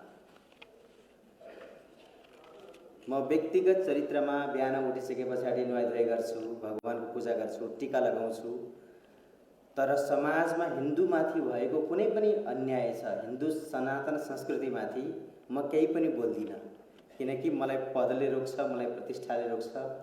म त्यो स्वाभिमानवाला हिन्दू। त्यस कारणले गर्दाखेरि हामी सबैले आफ्नो स्वाभिमानको चिन्ता गरेनौँ भनेदेखि स्वाभिमान शून्यता र स्वाभिमानहीनताबाट राष्ट्र र त्यस राष्ट्रमा बस्ने जनता एक दिन पक्कै दास हुन्छन् र दास बन्नेछन्। हामी सबैले जुन इतिहासमा एक गौरव स्थापित गरेका छौँ त्यसलाई पुनः प्राप्तिको लागि यो एक जागरण अभियान, हिन्दू राष्ट्र स्वाभिमान जागरण अभियान। म अब ढिलो नगरिकन आजको यस गरिमामय सभालाई सम्बोधन गरिदिनु हुनको लागि आजको यस कार्यक्रमका विशिष्ट अतिथि पूर्व प्रहरी महानिरीक्षक श्रीमान अच्युत कृष्ण खरेल सरलाई म शुभकामना मन्तव्य आफ्नो विशिष्ट अतिथिको मन्तव्यको लागि सादर निवेदन गर्दछु।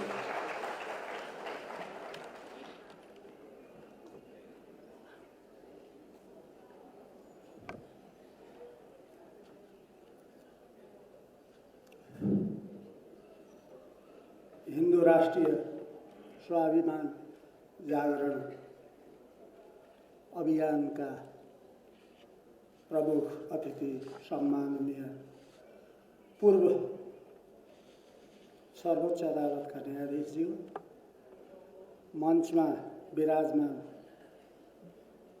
विशिष्ट अतिथिजन र आज यहाँ उपस्थित भद्र महिला तथा सज्जनवृन्द, पत्रकार बन्धुहरू, हुन त मेरो यो बोल्ने कार्यक्रम थिएन, एनाउन्स गरिदिनु भयो, त्यसको लागि पनि धन्यवादै भन्नुपर्छ। किनभने आज जस्तो अत्यन्तै गरिमामय कार्यक्रममा मलाई आमन्त्रित गरेर मेरो सम्मान बढाइदिनु भएकोमा आयोजक वर्गप्रति आभार व्यक्त गर्दै धन्यवाद अर्पण गर्न चाहन्छु। त जहाँसम्म धर्मको कुरा गरिरहँदा यहाँ उपस्थित महानुभावहरूको बिचमा यस्ता मूर्धन्य ज्ञानका खानीहरू भएको ठाउँमा मैले बोल्नु त्यति सान्दर्भिक र उचित नहुँदा हुँदै पनि मैले बुझेका केही कुराहरू यहाँ समक्ष राख्न अनुमति चाहन्छु। त विशेषतः त गीतामा पनि के भनेको छ भने परित्राणाय साधूनां विनाशाय च दुष्कृतं धर्म संस्थापनार्थाय सम्भवानि युगे युगे। साधु सन्तको रक्षाको लागि र जब जब धर्म नाश हुन्छ त्यसको स्थापनाको लागि म बारम्बार यो पृथ्वीमा जन्म लिनेछु भनेर गीतामा उल्लेख गरिएको छ। त्यस सन्दर्भमा भन्नुपर्दा त ती कुराहरूको यी श्लोकहरूको व्याख्या समय सापेक्ष किसिमले हुनुपर्दछ जस्तो मलाई लाग्दछ। समयको परिवर्तन साथसाथै केही कुराहरू यसका भनाइलाई त्यही रूपमा बुझ्यो भने हामी अल्मलिन पनि सक्छौँ। त्यसै साधु सन्त भनेको त्यो कालखण्डमा तपस्वीहरू हुन सक्दथे, साधु हुन सक्दथे, ब्रह्मचारीहरू हुन सक्दथे भने अहिलेको सन्दर्भलाई म के बुझ्छु भने समाजका जति पनि धर्मप्रति आघात विश्वास गर्ने, आफ्नो धर्मप्रति लागिरहने त्यस्ता सत्पुरुषहरू र जो आफ्नो पेशामा अत्यन्तै मर्यादित र अत्यन्तै इमान्दारी साथ काम गर्ने तमाम जनसमुदाय जुन छ त्योलाई नै सङ्केत हो भन्ने कुरा बुझ्छु। र दुर्जन भनेको के त भने दुर्जन भनेको जुन सत्कर्मबाट बाहिर हुन्छ त्यसलाई दुर्जन भनिन्छ। त हामी यसो इतिहास पौराणिक कुरालाई हेऱ्यौँ भने त दुर्जनको नाश गर्न भनेको छ। दुर्जन को हुन्छ जसले नियमसङ्गत कानुनसङ्गत काम गर्दैन। जुन अवस्था अहिले धेरै अवस्थामा ती कुराहरू विद्यमान देखिन्छ शासकहरूमा, योग्यताले नपाउने, आफ्नो मानिसहरूले पाउनुपर्ने तमाम यी कुराहरू छ। र हामीले बुझ्नुपर्ने कुरा के त भने कसरी आयो धर्मनिरपेक्ष। आफै खप्तर बाबा भन्नुहुन्छ धर्मनिरपेक्ष कोही पनि हुँदैन संसारमा, कुनै पनि देश।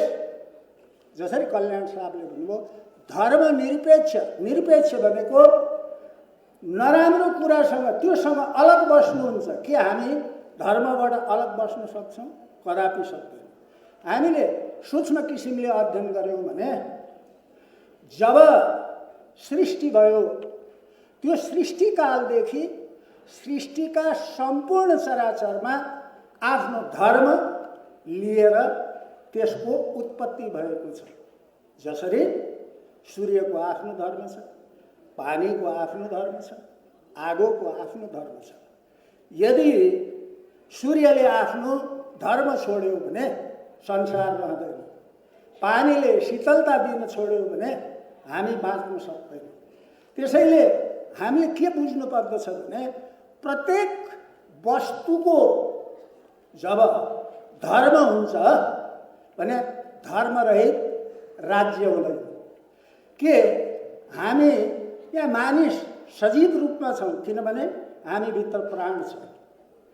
त केवल शरीर मात्रै रह्यो भने त्यसलाई लास भनिन्छ।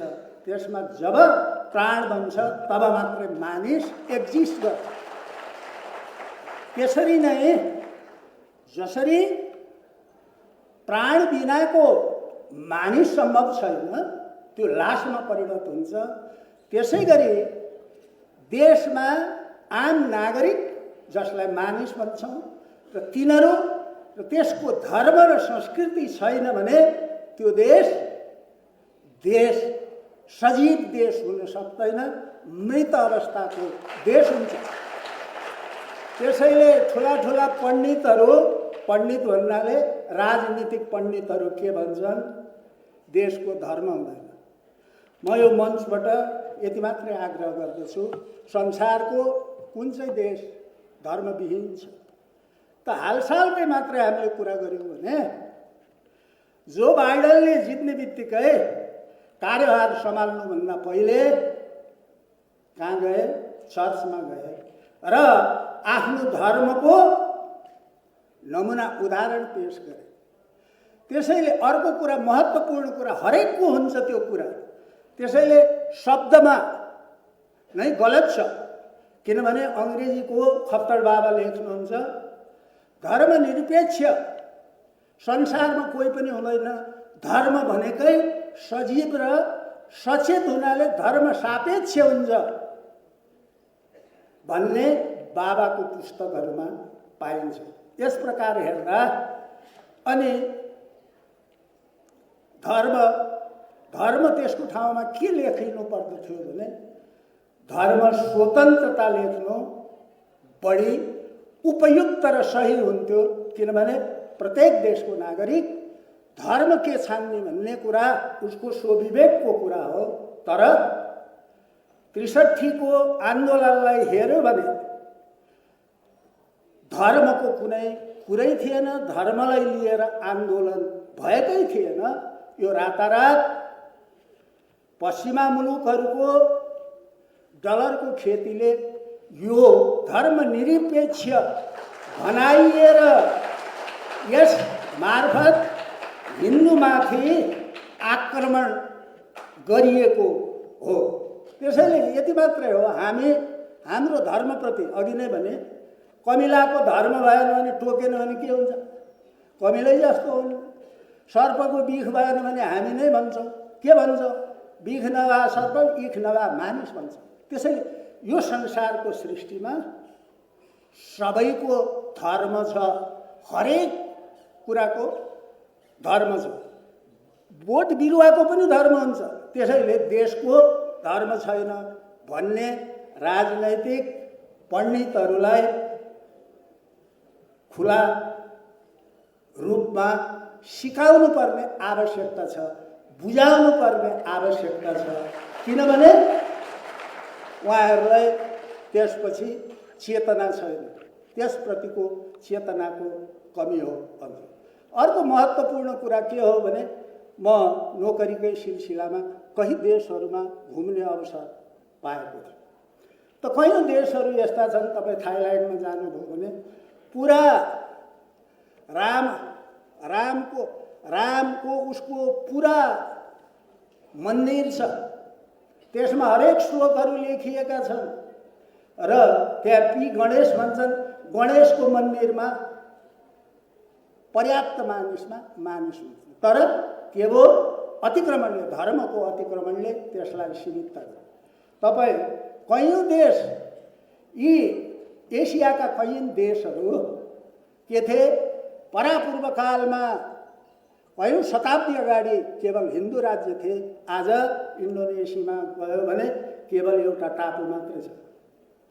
त्यसैले के भनिन्छ भने भनिन्छ होइन, के सत्यता हो भने त धर्म र संस्कृति देश गयो, हाम्रो हातबाट गयो भूभाग भने त्यो कुरा फिर्ता ल्याउन सकिन्छ। तर संसारको उदाहरणबाट के देखिन्छ भने यदि धर्म र संस्कृति गयो भने त्यो कुरा आजसम्मको इतिहासमा कसैले पनि फर्काउन सकेको छैन। त्यो महत्त्वलाई हामीले बुझेर आफ्नो ठाउँबाट यसको जगेर्ना मात्रै होइन, यसबारे भोकल भएर यसको जागरणमा सहभागी हुनुपर्छ जस्तो मलाई लाग्दछ। अघि नै भने मैले परित्राणाय साधनां विनाशाय दुष्कृतम् धर्म संस्थापनार्थात् सम्भवामि। त्यसैले मानिसले के सोच्ला भने कृष्णजी आउँछन् कि होइन, तपाईँ हामी यस अभियानमा लाग्ने सबै कृष्णजीका अंशको रूपमा भाले आज उपस्थित छ। त्यसैले साक्षात् कृष्ण आएर गरिदिने होइन, यसलाई यस रूपमा बुझ्न पनि अनुरोध गर्दछु। किनभने तपाईँ हामी नै जो मानिस यो अभियानसँग जोडियो त्यो श्लोक त्योसँग मिल्छ र त्यसलाई त्यही रूपले बुझ्नुपर्दछ। त गीताको 3 अध्यायमा अर्को कुरा भनेको छ, अरू धर्म जतिसुकै राम्रो भए पनि आफ्नो धर्म त्याग गर्नु हुँदैन। किनभने आफ्नो धर्ममा मृत्युवरण गर्नु सम्मान हुन्छ, अर्काको धर्म ग्रहण गर्नु भयावह स्थिति हुन्छ भनेर। त्यसैले आफ्नो आइडेन्टिटीको लागि, आफ्नो पहिचानको लागि हामीले यो अभियानलाई निरन्तर अगाडि बढाउनुपर्छ। कति संवेदनहीन छन् आफ्नो स्वार्थको लागि।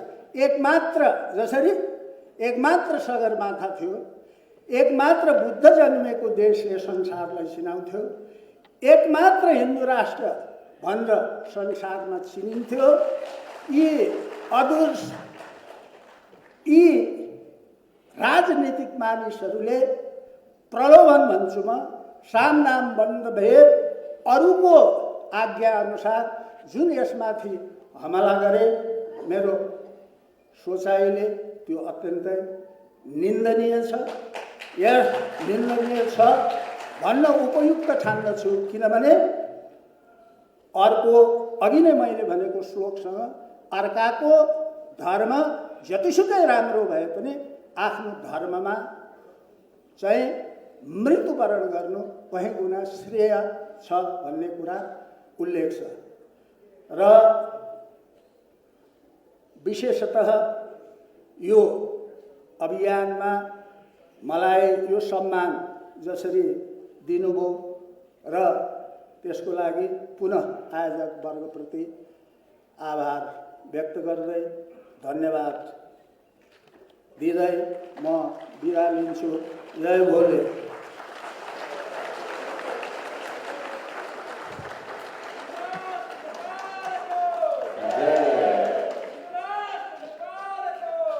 धेरै धन्यवाद आदरणीय अच्युत कृष्ण खल्ले सर।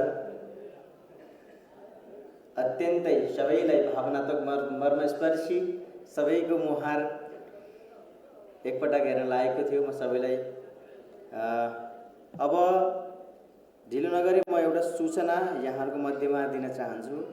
एउटा गाडी 52 5755 नम्बरको गाडी, जसको कारणले गर्दाखेरि सबै गाडीहरूको एउटा त्यहाँ व्यवस्थित भएको छ। कृपया हामी कोही छौँ 5755 गाडीको कोही व्यक्ति हामी मालिक छौँ भनेदेखि कृपया त्यसलाई सुव्यवस्थित गरिदिनु हुन म सादर निवेदन गर्दछु।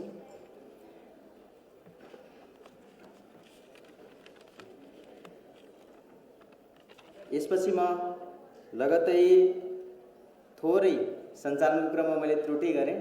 म आजका अर्का विशिष्ट अतिथि आदरणीय नरबहादुर कडेल सरलाई आफ्नो शुभकामना मन्तव्यको लागि म यहाँ निम्त्याउन चाहन्छु। आदरणीय नरबहादुर कडेल सर, पूर्व major general Nepal army.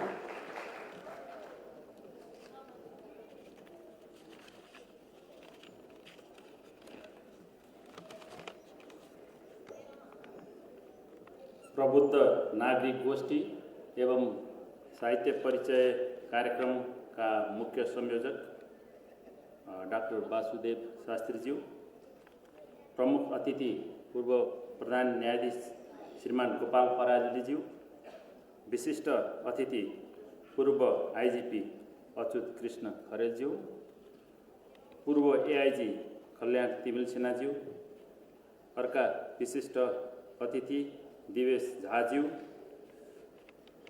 Hindu धर्मप्रति आस्था राख्ने उपस्थित सम्पूर्ण महिला तथा सज्जनवर्ग, पत्रकार मित्रहरू, आजका विशेष अतिथि पूर्व सेनापति जनरल रूपमांगत कटुवालज्यू, स्वास्थ्य उपचारको कारण भारतको पुनाबाट नेपाल फर्किन असमर्थ भएको कारण उहाँको अनुपस्थितिमा हामी सबैले खल्लो महसुस गरेका छौँ। यहाँ पूर्व एमसी ज्यूले पनि भनिसक्नुभयो। रेबितजी यो हाम्रो हिन्दू स्वयंसेवक सङ्घ नेपालको जुन काठमाडौँ नेपालको मुख्य व्यक्तित्व हुनुहुन्छ, उहाँले आज बिहान मात्रै 11:30 बजेतिर उहाँको स्थानमा केही शब्द राखिदिन अनुरोध भएकोले म यहाँ उपस्थित भएको छु। यसको लागि आयोजक क्षमा चाहन्छौँ। आजको यस प्रबुद्ध नागरिक गोष्ठी एवं साहित्य परिचय कार्यक्रमको मूल उद्देश्य विश्वको एकमात्र हिन्दू राष्ट्र नेपाल नयाँ संविधान निर्माण पश्चात धर्मनिरपेक्ष राष्ट्र घोषणा भएकोमा यो अप्रिय घोषणाले आम नेपालीलाई ठुलो चोट पुगेको हामी सबैले महसुस गरेका छौँ। कसरी हामी नेपाललाई पुनः हिन्दू राष्ट्र बनाउन सकिन्छ भन्ने नै यही मूल उद्देश्य हो। वर्तमान राजनीतिक परिस्थिति दिशाविहीन जस्तै छ। 3 करोड नेपालीमा नेपालको भविष्य के होला, हाम्रा सन्ततिले धेरै दुःख भोग्नु त पर्दैन, राष्ट्रको स्वाभिमान त गुम्दैन भनेर ठुलो चिन्ता लिनु पर्ने बखत आएको छ। नेपालको विगत इतिहास र वर्तमान परिस्थितिको राम्रो जानकारी राख्ने प्रबुद्ध नागरिक समूह नै हामी हौँ। तसर्थ भविष्यमा हाम्रा सन्ततिलाई पुर्खाको पवित्र नासो बुझाउनको लागि के गर्दा ठिक के गर्दा बेठिक भनेर रणनैतिक लेखाजोखा गर्न सक्ने क्षमता तपाईँ हामी सबैमा निहित छ। त्यसको लागि हामीले गर्वका साथ अहोरात्र खटेर तुलसी तामो छोएर नेपाल आमा र हाम्रा सन्ततिको कसम खाएर त्याग गर्नुपर्ने अवस्था आएको छ। गरे काम असम्भव केही छैन भन्ने महावाणीलाई हामीले कदापि बिर्सनु हुँदैन। त्यसलाई चरितार्थ पार्नेतर्फ हामी सबै लागौँ। विश्व अस्तित्वको लागि पनि हिन्दुत्वको आवश्यकता छ। भेदभावले झगडा बढाउँछ। हिन्दुत्वमा भेद हुनु हुँदैन, विविधतामा भेद हुनु हुँदैन। विविधतामा एकता नै सुन्दरता हो। हिन्दूहरूको बल भनेकै अहिंसा र सहनशीलता हो। भगवानले मनुष्यलाई अन्य प्राणीलाई भन्दा थप 2 गुण प्रदान गर्नुभएको छ। ती 2टा गुण के हुन् भने, पहिलो मानव इच्छाले चल्न सक्ने प्राणी हो। दोस्रो गुण मानवले भेदभाव छुट्याउन सक्छ। भगवान प्रदत्त यी 2 गुणको सही प्रयोग गर्यौँ भने हामीले चाहेको समाज निर्माण हुन सक्दछ। हिन्दुत्वको सहनशीलताकै कारण अन्य धर्मावलम्बीहरूलाई भन्दा हिन्दूलाई जुनसुकै देश जुनसुकै समाजले पनि स्वीकारेको छ। तपाईँ हामी सबैले महसुस गरेका छौँ। नेपाल हिन्दू राज्य रहेमा संसारमा हिन्दूहरूले नेपाललाई पवित्र मूल घरको रूपमा सम्मान गर्नेछन्। हाम्रो धार्मिक पर्यटन परिवर्तन हुनेछ। नेपालको विकासको साँचो भन्नु नै धार्मिक पर्यटन र प्राकृतिक सौन्दर्यताको सङ्गम हो भन्नुमा कुनै अत्युक्ति नहोला। नेपाललाई पुनः हिन्दू राष्ट्र घोषणा गर्ने महान कार्यमा कार्ययोजनाको आवश्यकता छ। पूर्व वक्ताज्यूहरूले पनि धेरै कुरा औँल्याइसक्नु भएको छ।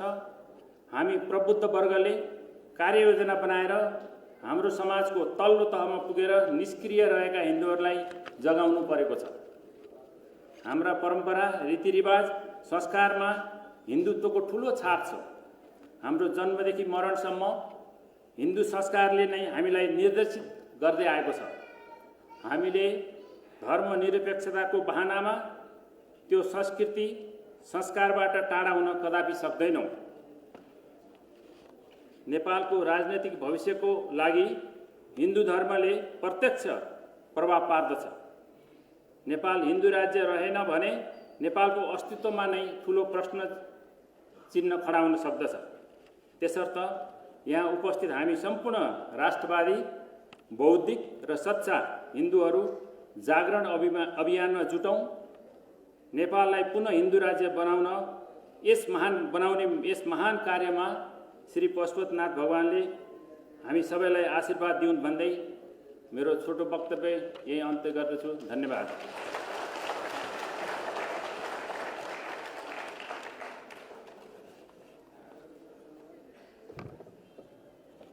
हार्दिक धन्यवाद सर।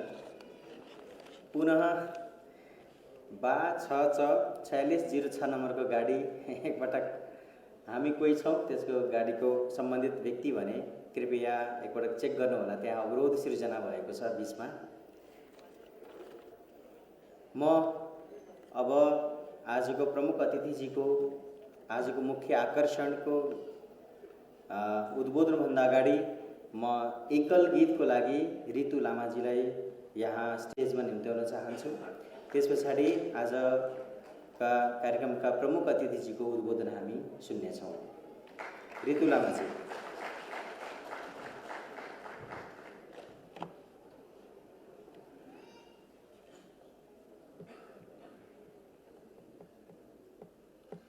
हाम्रो धर्म, हाम्रो संस्कृति, रीति लोक सम्मति। हाम्रो धर्म, हाम्रो संस्कृति, रीति लोक सम्मति। विश्वभरि लोभ लाग्दो छ वीरहरूका वीर सन्तति। विश्वभरि लोभ लाग्दो छ हाम्रो देश, हाम्रो प्रकृति। हातमा हात राखेर काँधमा काँध जोडेर हिँड्नुपर्छ सँगसँगै निजी स्वार्थ छोडेर। हातमा हात राखेर काँधमा काँध जोडेर हिँड्नुपर्छ सँगसँगै निजी स्वार्थ छोडेर। लाखौं युवा, लाखौं युवती खट्नुपर्छ रात दिन अति। हौ सिपाही आफ्नो देशका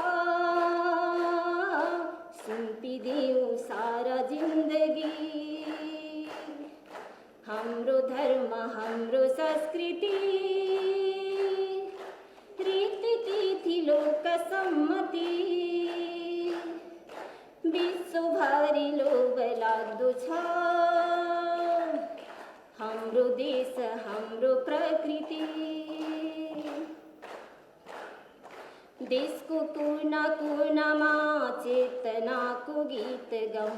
सबको ढोक ढोकीमा राष्ट्रभक्त भाव जगाउँ। देशको कुना कुनामा चेतनाको गीत गाउँ। सबको ढोक ढोकीमा राष्ट्रभक्त भाव जगाउँ। त्याग्नुपर्छ सबले दुर्मति, मिल्नुपर्छ सर्वसम्मति। बल्ल भन्छ हामीलाई विश्वले वीरहरूका वीर सन्तति हाम्रो धर्म हाम्रो संस्कृति रीतिथिति लोक सम्मति विश्वभरि लोभ लाग्दो छ हाम्रो देश हाम्रो प्रकृति हिमाल पहाड तराई प्रकृतिको फुलबारी विश्व सामु हाँस्दछ हिमचुलीको छाहरी हिमाल पहाड तराई प्रकृतिको फुलबारी विश्व सामु हाँस्दछ हिमचुलीको छाहरी मेची कोशी काली गण्डकी महाकाली सेती राप्ती लोभी हेर्छ विश्वले हाम्रो दिव्य दिव्य सम्पत्ति लोभी हेर्छ विश्वले हाम्रो दिव्य दिव्य सम्पत्ति हाम्रो धर्म हाम्रो संस्कृति रीतिथिति लोक सम्मति विश्वभरि लोभ लाग्दो छ हाम्रो देश हाम्रो प्रकृति विश्वभरि लोभ लाग्दो छ हाम्रो देश हाम्रो प्रकृति विश्वभरि लोभ लाग्दो छ हाम्रो देश हाम्रो प्रकृति धन्यवाद धन्यवाद ऋतुजी। अब म ढिला नगरिकन आदरणीय श्रीमान गोपाल पराजुली जी पूर्व प्रधान न्यायाधीश सर्वोच्च अदालत म उहाँलाई आफ्नो प्रमुख अतिथिको उद्बोधनको लागि सादर अनुरोध गर्दछु।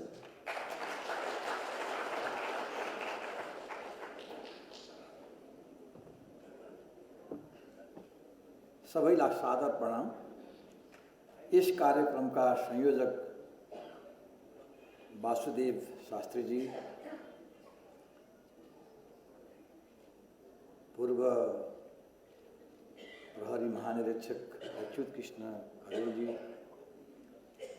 पूर्व एआईजी कल्याण सिन्हा जी, पूर्व मेजर जनरल नरबहादुर जी, साहित्य सम्बन्धको सबै चर्चा गरेर जाने देवेश झाजी उद्घोषक र यस प्रबुद्ध कार्यक्रममा उपस्थित हुनुभएका मैले देखिरहेको छु मेरा मित्र सर्वोच्चका पूर्व न्यायाधीशज्यू, पूर्व राज्य मन्त्री रामचन्द्र अधिकारीज्यू लगायत तमाम विद्वान विदुषी र यस अभियानप्रति सजग सबैलाई म अन्तस्करणदेखि नमन गर्न चाहन्छु।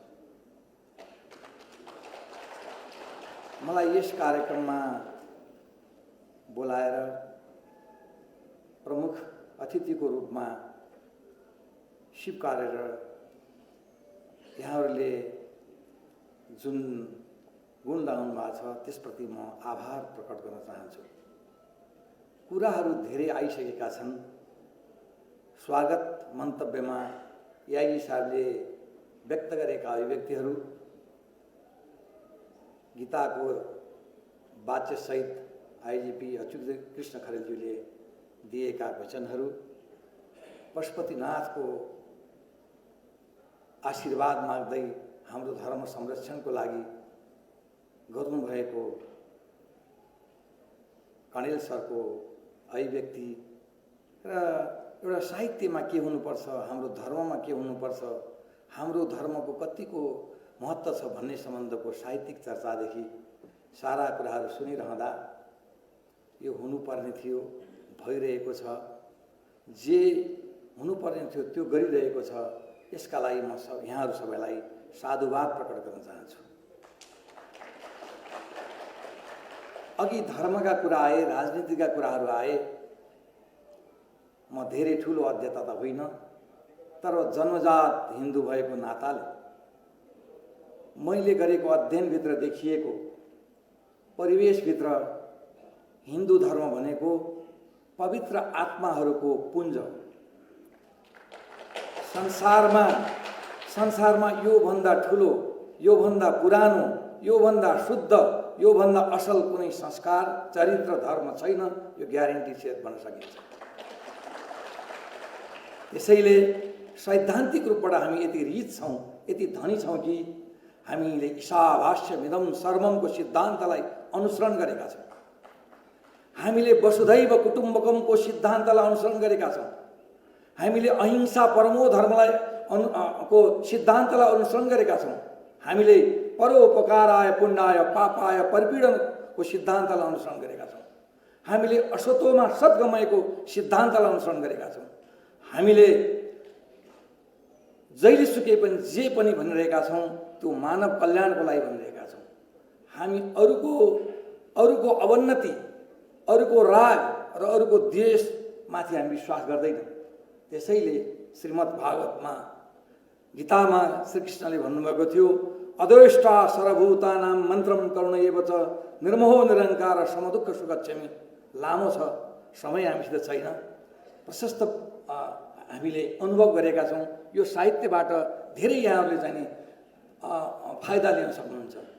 हामीले गरिरहेको कुरा हामी वचनको लागि होइन, हाम्रो जीवन पद्धतिलाई परिवर्तन गर्ने हो।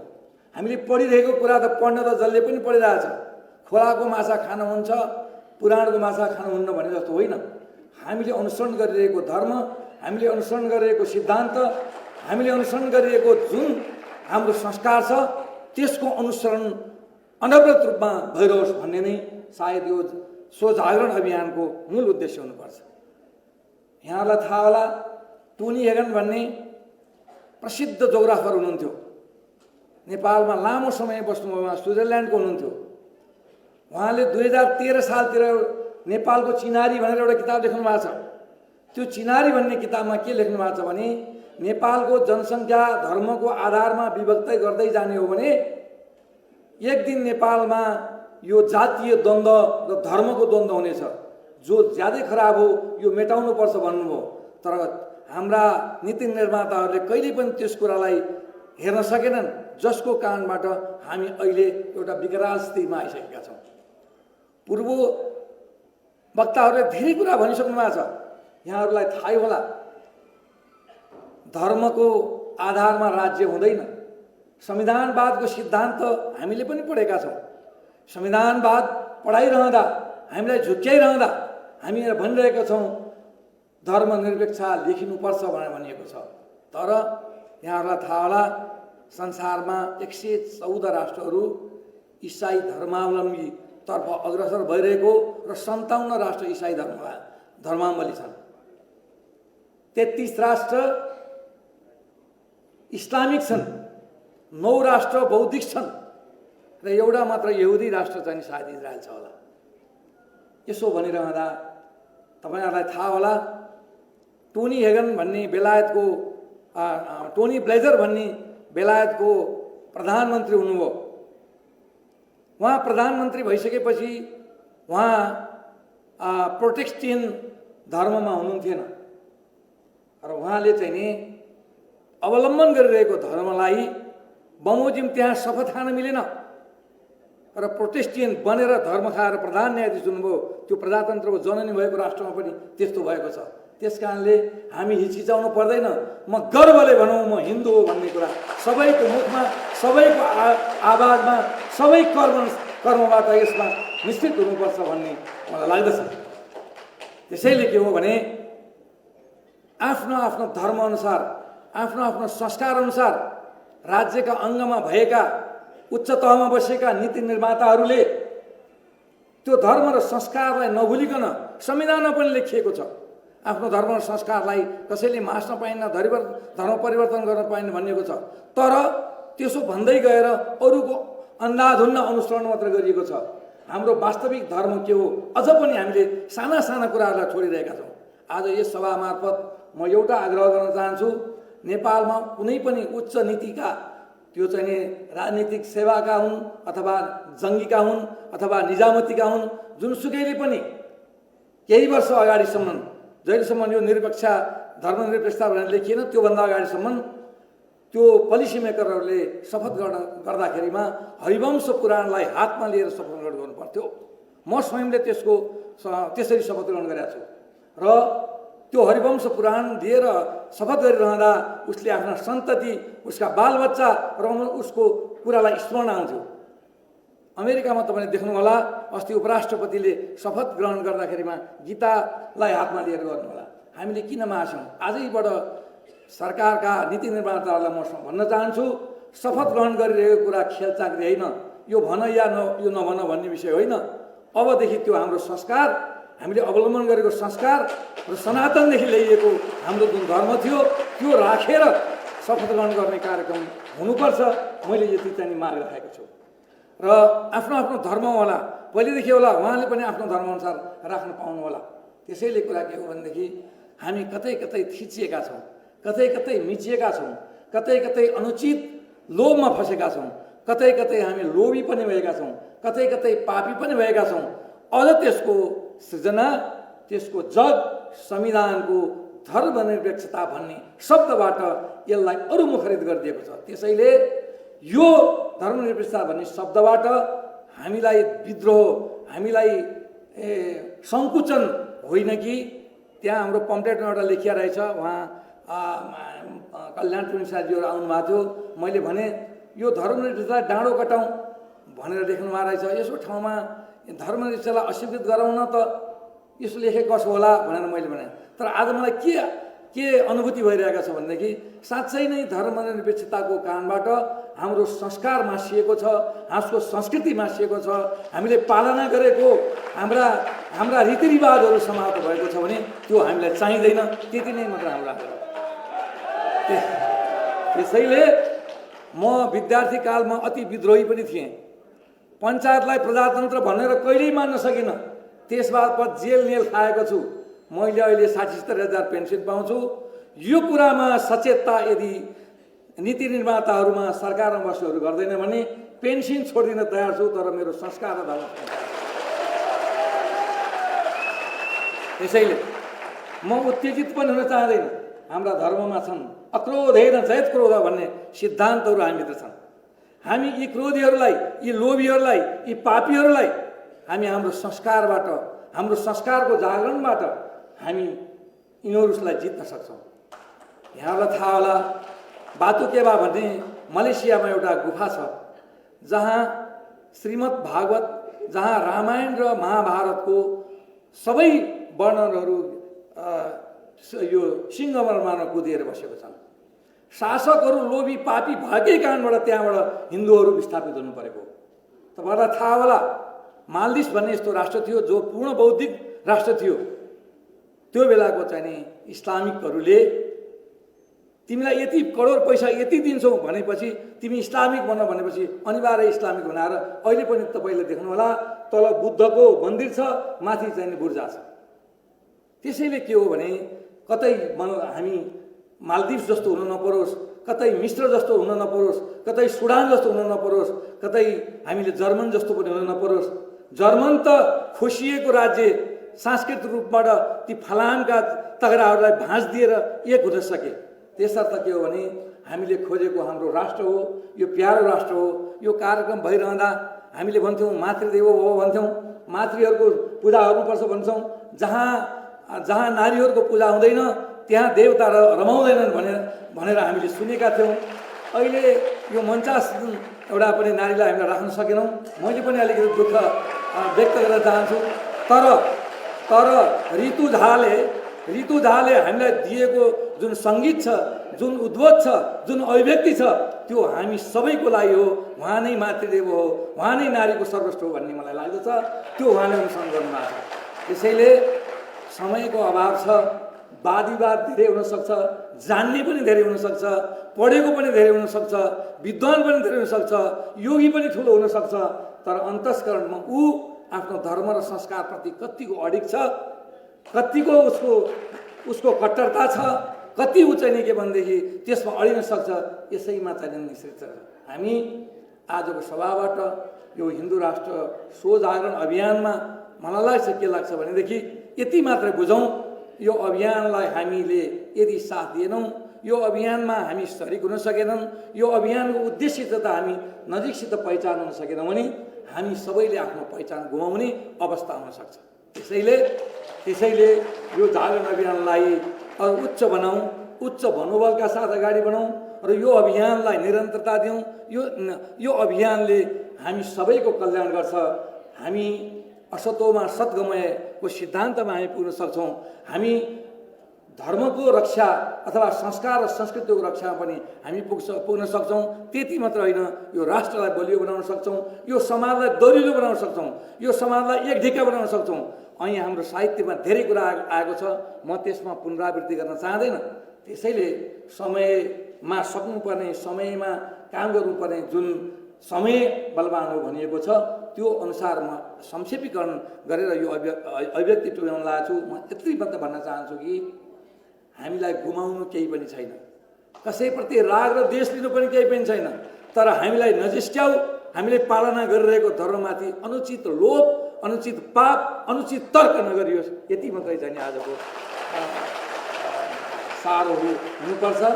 र विश्वमा भइरहेका यावत परिवर्तन र कुण्ठा विद्रोह र जसरी चाहिँ के भनेदेखि हामीले भनिरहेका छौँ, भन्छन् हामीलाई कसो भन्छन्, तेरा 33 करोडवटा देवी देवता कहाँ छन् भन्छन्, 33 करोड पनि देवी देवता हुन्छन् भन्छन्। म दावाका साथ भन्छु, हाम्रा देवी देवता रुख पनि हुन्, हाम्रा देवता औषधि पनि हुन्, हाम्रा देवी देवता नदी नाला पनि हुन्। आज तिनै रुख, तिनै नदी नाला, तिनै बिग्रियो कारणबाट आज यस्तो भयावह कोरोना जस्तो रोग आइरहेछ। पर्यावरण यसरी बिग्रिया छ। त्यही पर्यावरणको लागि हामीहरूले गरेको जुन आराधना थियो त्यसको पालना गरौँ, त्यो नदीलाई स्वच्छ गराउँ, सबै हामी शुद्ध हुन सक्छौँ। त्यही चाहिँ के भनेदेखि वृक्षलाई हामीले चाहिँ एउटा आफ्नो साथीको रूपमा पूजा गरौँ, त्यसैबाट हामी लाभान्वित हुन सक्छौँ। यावत त्यसै कारणले हिन्दू धर्म भनेको कुनै मठाधीशले कसैले ल्याइदिएर भनेको होइन, यो अत्यन्त वैज्ञानिक, अत्यन्त सरल, अत्यन्त सहज, अत्यन्त पुरस्कृत र परिमार्जित धर्म हो। यसप्रति हाम्रो जुन अडिगता छ, हाम्रो तर्क छ, हामीसित डिबेट गर्न आउन्, हामी चाहिँ नरिसाइकन उहाँहरूलाई हामी जवाफ दिन सक्ने सबल भइसकेका छौँ।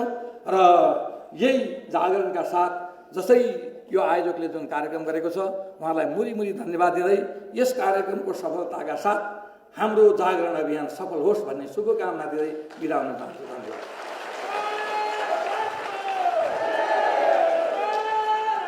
धेरै धेरै धन्यवाद आदरणीय गोपाल पराजुली सर। धन्यवाद। हामी कार्यक्रमको अत्यन्तै अन्तिम क्षणमा आइसकेका छौँ। म केही सूचना दिन चाहन्छु। हाम्रो बाहिर हलबाट बाहिर निस्केपछि दायाँपट्टि साइडमा हामीले जलपानको प्रबन्ध गरेका छौँ, व्यवस्था गरेका छौँ। कृपया यहाँहरू सबैले ग्रहण गरेर गइदिनु होला। त्यस्तै गरेर साथमा जाँदाखेरि हामीले यो हिन्दू राष्ट्र स्वाभिमान जागरण अभियानको पुस्तक, स्टिकर र ब्रोसर एउटा फोल्डर बनाएका छौँ। त्यो वितरणको व्यवस्था मिलाइएको छ। अवश्य आफ्नो लागि एक प्रति अवश्य लैजानुहोला। आफूले स्वयं पढ्नुहोला, प्रयास गर्नुहोला, आजै पढ्नुहोला र अरूलाई पनि पढ्नलाई प्रेरणा दिनुहोला। यो म विशेष निवेदन यहाँमा गर्न चाहेँ। र अब आजको यस कार्यक्रम सञ्चालनको जिम्मेवारीबाट म लगभग अन्तिममा छु। त्यसकारणले म आजको कार्यक्रमको सभापतिको आसन ग्रहण गरिरहनुभएका यस प्रबुद्ध नागरिक गोष्ठी कार्यक्रमका संयोजक, हिन्दू राष्ट्र स्वाभिमान जागरण अभियानका राष्ट्रिय सह संयोजक डाक्टर वासुदेव कृष्ण शास्त्रीजीलाई आफ्नो समापन मन्तव्यको लागि म सादर निवेदन गर्दछु। र म प्रहलाद कुमार, यस अभियानको एक अभियन्ता, म पनि यहाँहरू समक्षबाट ओझेल गर्न चाहन्छु। नमस्कार। ओम सबै एकपल्ट जयकार गरौँ। नेपाल आमाको, सनातन हिन्दू राष्ट्र नेपालको फेरि 3 पल्ट भन्नु, सनातन हिन्दू राष्ट्र नेपालको, सनातन हिन्दू राष्ट्र नेपालको। ओम विश्वानि देव सवितर दुरितानि पराशुभ भद्रं तन्नाशुभ। यो वेदको दिव्य मन्त्र। हे चराचर जगतका देवताहरू, हामीलाई कल्याण गर्नुहोस्। यो गोरक्ष भूमि र यो पवित्र भूमि, देवादिदेव महादेवको भूमि, भगवती पार्वतीको भूमि, जगत जननी सीता माताको भूमि, यो भूमिमा जन्मेन नि सौभाग्यको विषय हो। र यसमा पनि हामी नेपाली भएर जन्मेनु, यसमा पनि यो कार्यक्रममा हामी सहभागी हुनु सौभाग्यको विषय हो। मञ्चासीन विशिष्ट अतिथिज्यूहरू, प्रमुखज्यूहरू सबैलाई विशेष गरेर सभापति व्यस्त भो नभो नभो भनिन्छ। म सबैलाई एकमुष्ट सबैलाई नमस्कार गर्न चाहन्छु। हाम्रो परम्परा सभालाई नमस्कार छ, सभापतिलाई नमस्कार छ, आगन्तुक सबैलाई नमस्कार छ, सबैलाई नमस्कार छ। हाम्रो परम्परा त्यो कोरोनाले झन् के गर्यो, हात मिलाउने तानातन गर्नेबाट हामीलाई मुक्त गरिदिएछ। नमस्कार नै हाम्रो लागि वैज्ञानिक छ, शास्त्र सम्मत छ, किनकि दुईटा हात जोडिएपछि त्यो नम्रता र आत्मीयताको भाव जागरण हुन्छ। यसकारणले सबैलाई नमस्कार छ। यो हिन्दू राष्ट्र जागरण अभियानको जुन कार्यक्रम थियो, यो कार्यक्रमलाई हामीले देशभरि नै अहिले लगभग हामी 66 जिल्लामा हामीले यो कार्यक्रमलाई लगिसकेका छौँ। काठमाडौँमा हामीले यो साहित्य विमोचनको जुन कार्यक्रम राखेका छौँ, तपाईँहरूसँग सबैसँग साहित्य छ, सबैले साहित्य अगाडि उठाउनुहोस् त, सबैले विमोचन गरौँ, सामूहिक विमोचन गरौँ, उठाउनुहोस् दुईटै सबैले, जोसँग छैन भने हाम्रा साथीहरूले यो साहित्य तपाईँलाई पुर्याउनु नै छ, सबैले उठाउनुहोस् दुई हातले। र तपाईँ सबै यस साहित्यको, यो साहित्य विमोचनकर्ताको तपाईँ एक सङ्कल्पकर्ता हो। तपाईँ सबैले यो सामूहिक विमोचन गर्नुभयो आजदेखि। यसकारण यसको दायित्व बचाउने कसको हो? कसको हो? जसको हातमा यो साहित्य छ सबैको। यो अभियान प्रत्येक नेपालीको हो, प्रत्येक यो साहित्य हुने व्यक्तिहरूको। यसकारणले यो सामूहिक विमोचन हामीले गऱ्यौँ, यहाँ मञ्चबाट हामीले गऱ्यौँ न। मञ्चबाट किन गऱ्यौँ न भने हामी सबै त यसका सम्भाग हौँ, हामी सबै यसका पथ प्रदर्शक हौँ, सम्भाग हौँ। यो गोरक्षनाथको भूमि हो, यो राष्ट्रका हामी सम्भाग हौँ। यसकारण हाम्रो जुन सनातन हिन्दू राष्ट्र स्वाभिमान जागरण अभियानको जुन परम्परा छ, हिन्दू राष्ट्र स्वाभिमान जागरण अभियान, यो सांस्कृतिक अभियान हो। किनकि हामी संस्कृति बचाउन भने हामी राष्ट्र बाँच्न सक्दैन।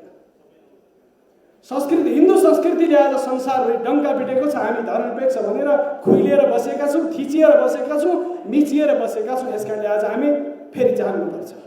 उत्तिष्ठ जाग्रत प्राप्य वरान्नि बोधत, उठ जागर प्राप्त गर तिम्रो स्वाभिमानलाई, तिम्रो गौरवलाई कसरी प्राप्त गर्ने त? संस्कृतिको आधारमा, इतिहासको आधारमा म लामो व्याख्या गर्न चाहन्न। परम्परा र हाम्रो वीरताको आधारमा यो राष्ट्र सनातन हिन्दू राष्ट्र हो, रहन्छ र रहनेछ, अखण्ड कालसम्म रहनेछ। खण्ड खण्डमा विभाजित यो भूमि कसरी एक भयो?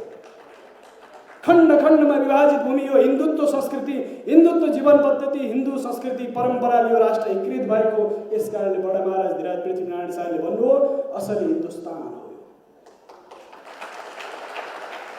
22 र 24 खण्ड खण्डमा विभाजित मत पन्थ सम्प्रदाय, यस्ता अहिले त यो आजभन्दा 250 वर्ष पहिले कस्तो नृशंस थियो होला समाज। अहिले त बुद्धिजीवी वर्गहरू आफै हानाहान तानातानमा लागेका छन्।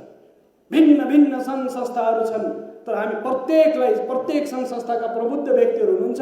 यसकारणले हामीले भन्यौँ हिन्दू राष्ट्र स्वाभिमान जागरणीय अभियान प्रत्येक सङ्घ संस्थामा आबद्ध व्यक्तिहरूको हो। प्रत्येक तपाईँहरू जति पनि हिन्दू संस्कृति परम्परा र गौरवको विषय लिएर सङ्घ संस्था खोल्नु भएको छ, प्रत्येकको यो हिन्दू राष्ट्र स्वाभिमान जागरण अभियानको अपनत्व तपाईँले लिनुपर्छ। यसको अपनत्व लिन सकिएन भने हामी बिस्तारै हामी सेवाउँदै जान्छौँ। यसकारणले यो साहित्य जसले विमोचन गर्नुभएको सामूहिक रूपमा यो सबैको स्वामित्व हुन आवश्यक छ। शासन व्यवस्था जेसुकै गर्नुहोस् तपाईँ, तर यो अखण्ड रूपमा यो हिन्दू राष्ट्र हो। शासन व्यवस्थाको अभ्यास जे गर्दै गर्नुहोस्, जुन दिन सङ्गठित हिन्दू, सबल हिन्दू, सशक्त हिन्दू यो देशमा उठ्नेछ, त्यसपछि यी भोट र नोटवाला मान्छेहरू भाग्नेछ। यो किन भन्न आवश्यक छ भने हामी असङ्गठित छौँ। भिन्न भिन्न मत पन्थ र अहिले मतान्तरण गरिरहेका छन् मानिसहरू, मतान्तरण गरिरहेका छन्। धर्म त सनातन हो, शाश्वत हो, त हिन्दू हो, तर मतान्तरण किन गरिरहेका छन् भन्दाखेरि नोट र भोटका नाममा अथवा विभिन्न नाममा मतान्तरण गरिरहेका छन्। त्यसले राष्ट्रलाई कमजोर बनाइरहेको छ, त्यसले राष्ट्रलाई निरन्तर रूपमा अधोगतितिर लाने निरन्तर काम भइरहेको छ। त्यस कारणले यो साहित्य विमोचन कार्यक्रममा प्रबुद्ध वर्गहरू जति हुनुहुन्छ, यो वास्तवमा हामी गाउँ गाउँ पुग्नु पर्यो। किनकि गोरक्ष परम्पराका हाम्रा सम्भाग योगीहरू हुनुहुन्छ यहाँ, भिन्न भिन्न सङ्घ संस्थाका प्रबुद्ध व्यक्तिहरू हुनुहुन्छ यहाँ। यस कारण हामी सबैको अभियान हो, यो एउटा व्यक्तिको होइन, एउटा सम्पूर्ण नेपालीको अभियान हो। र आउने दिनमा हामीले यो विमोचनको कार्यक्रम, साहित्य विमोचन ठाउँ ठाउँमा गर्नेछौँ, 77 जिल्लामा गर्नेछौँ, 7वटै प्रदेशमा गर्दै गएका छौँ। र जिल्ला जिल्लामा, गाउँ गाउँमा, नगर नगरमा सङ्गठित हिन्दू, सबल हिन्दू, सशक्त हिन्दू, सङ्गठित हिन्दू, फेरि भनौँ सबल हिन्दू कसरी हुनसक्छ? सङ्गठनले। कलियुगमा के भनिन्छ? सङ्घीय शक्ति कलौयुगे। प्राचीन कालमा म एउटा वेदको विद्यार्थी, तपको बलमा हुन्थ्यो भने अहिले सङ्घको बलमा राष्ट्रमा ठुलो रूपान्तरण ल्याउन सकिन्छ के? यस कारण हामी सङ्गठित बनौँ। हामी यो त्यो विचारमा हामी विभाजित भएका छौँ। यस कारणले अरूले परचक्रीहरूले यहाँ खेल खेलिरहेका छन्, हामी अस्तव्यस्त बनेका छौँ। त्यस कारणले हामी सङ्गठित प्रयास गर्नुपर्छ। हामीले अब हामी के गर्न सक्छौँ त? हामीले गर्ने के त? गर्ने के हो? हामीले गर्नु के पर्छ? यो तपाईँहरूसँग यो धेरै प्रयत्न गरेर यो साहित्य निर्माण गरेको छ, पछाडिपट्टि छ। हामी के गर्न सक्छौँ? प्रत्येकसँग छैन, कोसँग छ? छैन भने हाम्रा कार्यकर्ता मित्रहरूले तपाईँले दिनुहुन्छ के गर्ने त? हामीले हिन्दू राष्ट्रको लागि हाम्रो अवधारणा के हो? यो सारा विषय तपाईँले 4 पल्ट 5 पल्ट पढ्नुहोस् र तपाईँले फेरि अरू 10 जनालाई जोड्नुहोस्। यहाँ 700 को क्यापासिटी हो, यहाँ हामी यतिजना छौँ, 700ले 10 जना जोड्नुहोस् त कति भयो?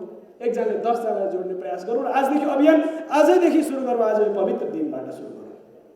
हामीले त साउनदेखि सुरु गरेका छौँ र आज हामी यहाँसम्म आइसकेका छौँ। अब देशभरि हिन्दू अब असङ्गठित रहँदैन। हिन्दू नेपालका हिन्दुत्व जीवन पद्धति, हिन्दुत्व मूलधारा, वेदलाई मान्नेहरू अब असङ्गठित रहन सक्दैनन्।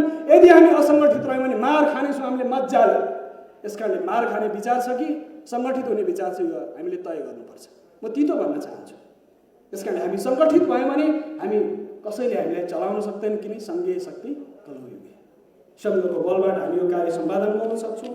अब धेरै विषयहरू आइसकेका छन्। हाम्रा आदरणीय अतिथिज्यूहरूले, प्रबुद्ध वर्गले सही भनिसक्नु भएको छ। यहाँ प्रबुद्ध वर्गहरू जति पनि हुनुहुन्छ सबैसँग हाम्रो नम्र निवेदन यो छ कि यो कार्यक्रमको शुभारम्भ हो र यसको जुन दिन हामी सांस्कृतिक रूपमा, ऐतिहासिक रूपमा, स्वाभिमानको रूपमा नेपाली हिन्दूको स्वाभिमान जब जाग्छ, त्यसपछि हामी वास्तवमा त्यसपछि विचार गरौँ। हामीलाई धेरै मलाई सोध्नु हो, धेरैले सोध्नु एउटा कुरा म यहाँ निवेदन गर्न चाहन्छु। के हो यो कुरा? तपाईँहरू गुरुहरू पनि राजनीतिकतिर लाग्नु हो। जब देश सङ्कटमा पर्छ, गुरुहरूले शास्त्र होइन विचारले प्रदान गर्नुपर्छ। आचार्य चाणक्यको चिन्तन त्यो हो। हामी त्यो चिन्तनका अनुयायी हौँ, हामी त्यो परम्पराका अनुयायी हौँ। त्यस कारणले हामीले यो सांस्कृतिक राष्ट्रवादको जुन अभियान छ, स्वाभिमान जागरणको अभियान छ, हामी सबैको अभियानलाई हामीले स्वामित्व ग्रहण गरौँ भन्ने भावका साथसाथै यहाँहरू आइदिनु हो। भिन्न भिन्न विशिष्ट विद्वानहरू, विदुषीहरू, आमा दिदीबहिनीहरू, योगीहरू, साधकहरू, तपस्वीहरू आउनुभएको छ। सबैलाई यो कार्यक्रममा आइदिनु भएकोमा हार्दिक हार्दिक आभार व्यक्त गर्दै अब आउने काठमाडौँ, ललितपुर, भक्तपुर र देशभरि हुने कार्यक्रममा आज तपाईँले सामूहिक विमोचन गर्नुभएको छ। यदि यहाँबाट तपाईँ दायाँ बायाँ गर्नु भने पाप लाग्नेछ। दायाँ बायाँ गर्नु पनि बडा पाप लाग्नेछ। हेर्नुहोस्, मैले एकदम बडो भगवान् पशुपतिनाथलाई साक्षी राखेर भनेको छु, नेपाल आमालाई साक्षी राखेर भनेको छु। दायाँ बायाँ नगर्नुलाई यहाँ सारा कुरा छ। यहाँ त्रिशूल पनि छ, यहाँ डमरू पनि छ, यहाँ सारा कुरा छ। भगवान् भोलेनाथको उग्र स्वरूप त अघोराणाम परो मन्त्रो नास्ति तत्त्व गुरु परम भनेर भनिन्छ। त्यो तत्त्व छ। यहाँ सारा विषयहरू छन्। यहाँ पछाडिपट्टि यो जुन यो सामान्य चिज छैन, यहाँ यो मन्त्र जस्तै छ, सङ्गठनको मन्त्र हो। यिनी भावका साथसाथै अस्तु, जय होस् नेपाल आमाको ओम।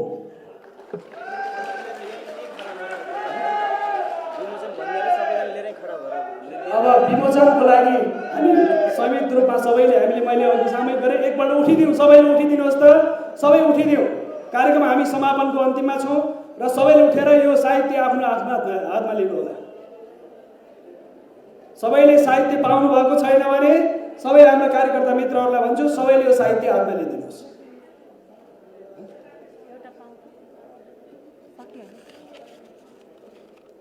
साहित्य साहित्य तपाईँहरूले पाउनुभएको छ भने 2 हात उठाउने, पछाडिबाट जसले पाउनु भएको छैन तपाईँहरूले त्यो पाउनुहुनेछ। बाहिर निक्लिँदा तपाईँले पाउनुहुन्छ। सनातन हिन्दू राष्ट्र नेपालको। अब आजदेखि हामीले सामूहिक प्रतिबद्धता व्यक्त गर्यौँ, यो अभियान हामी देशभरि लानेछौँ।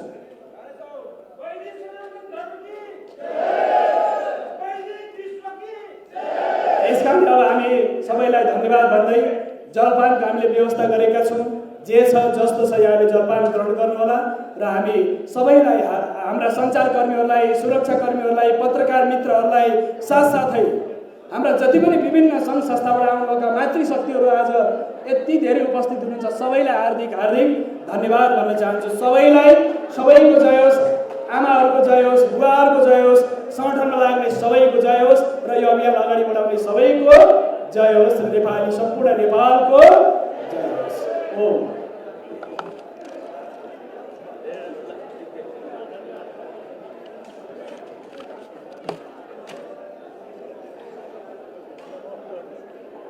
गरिदिए आप हो? हाँ, तो आप गरिदिए।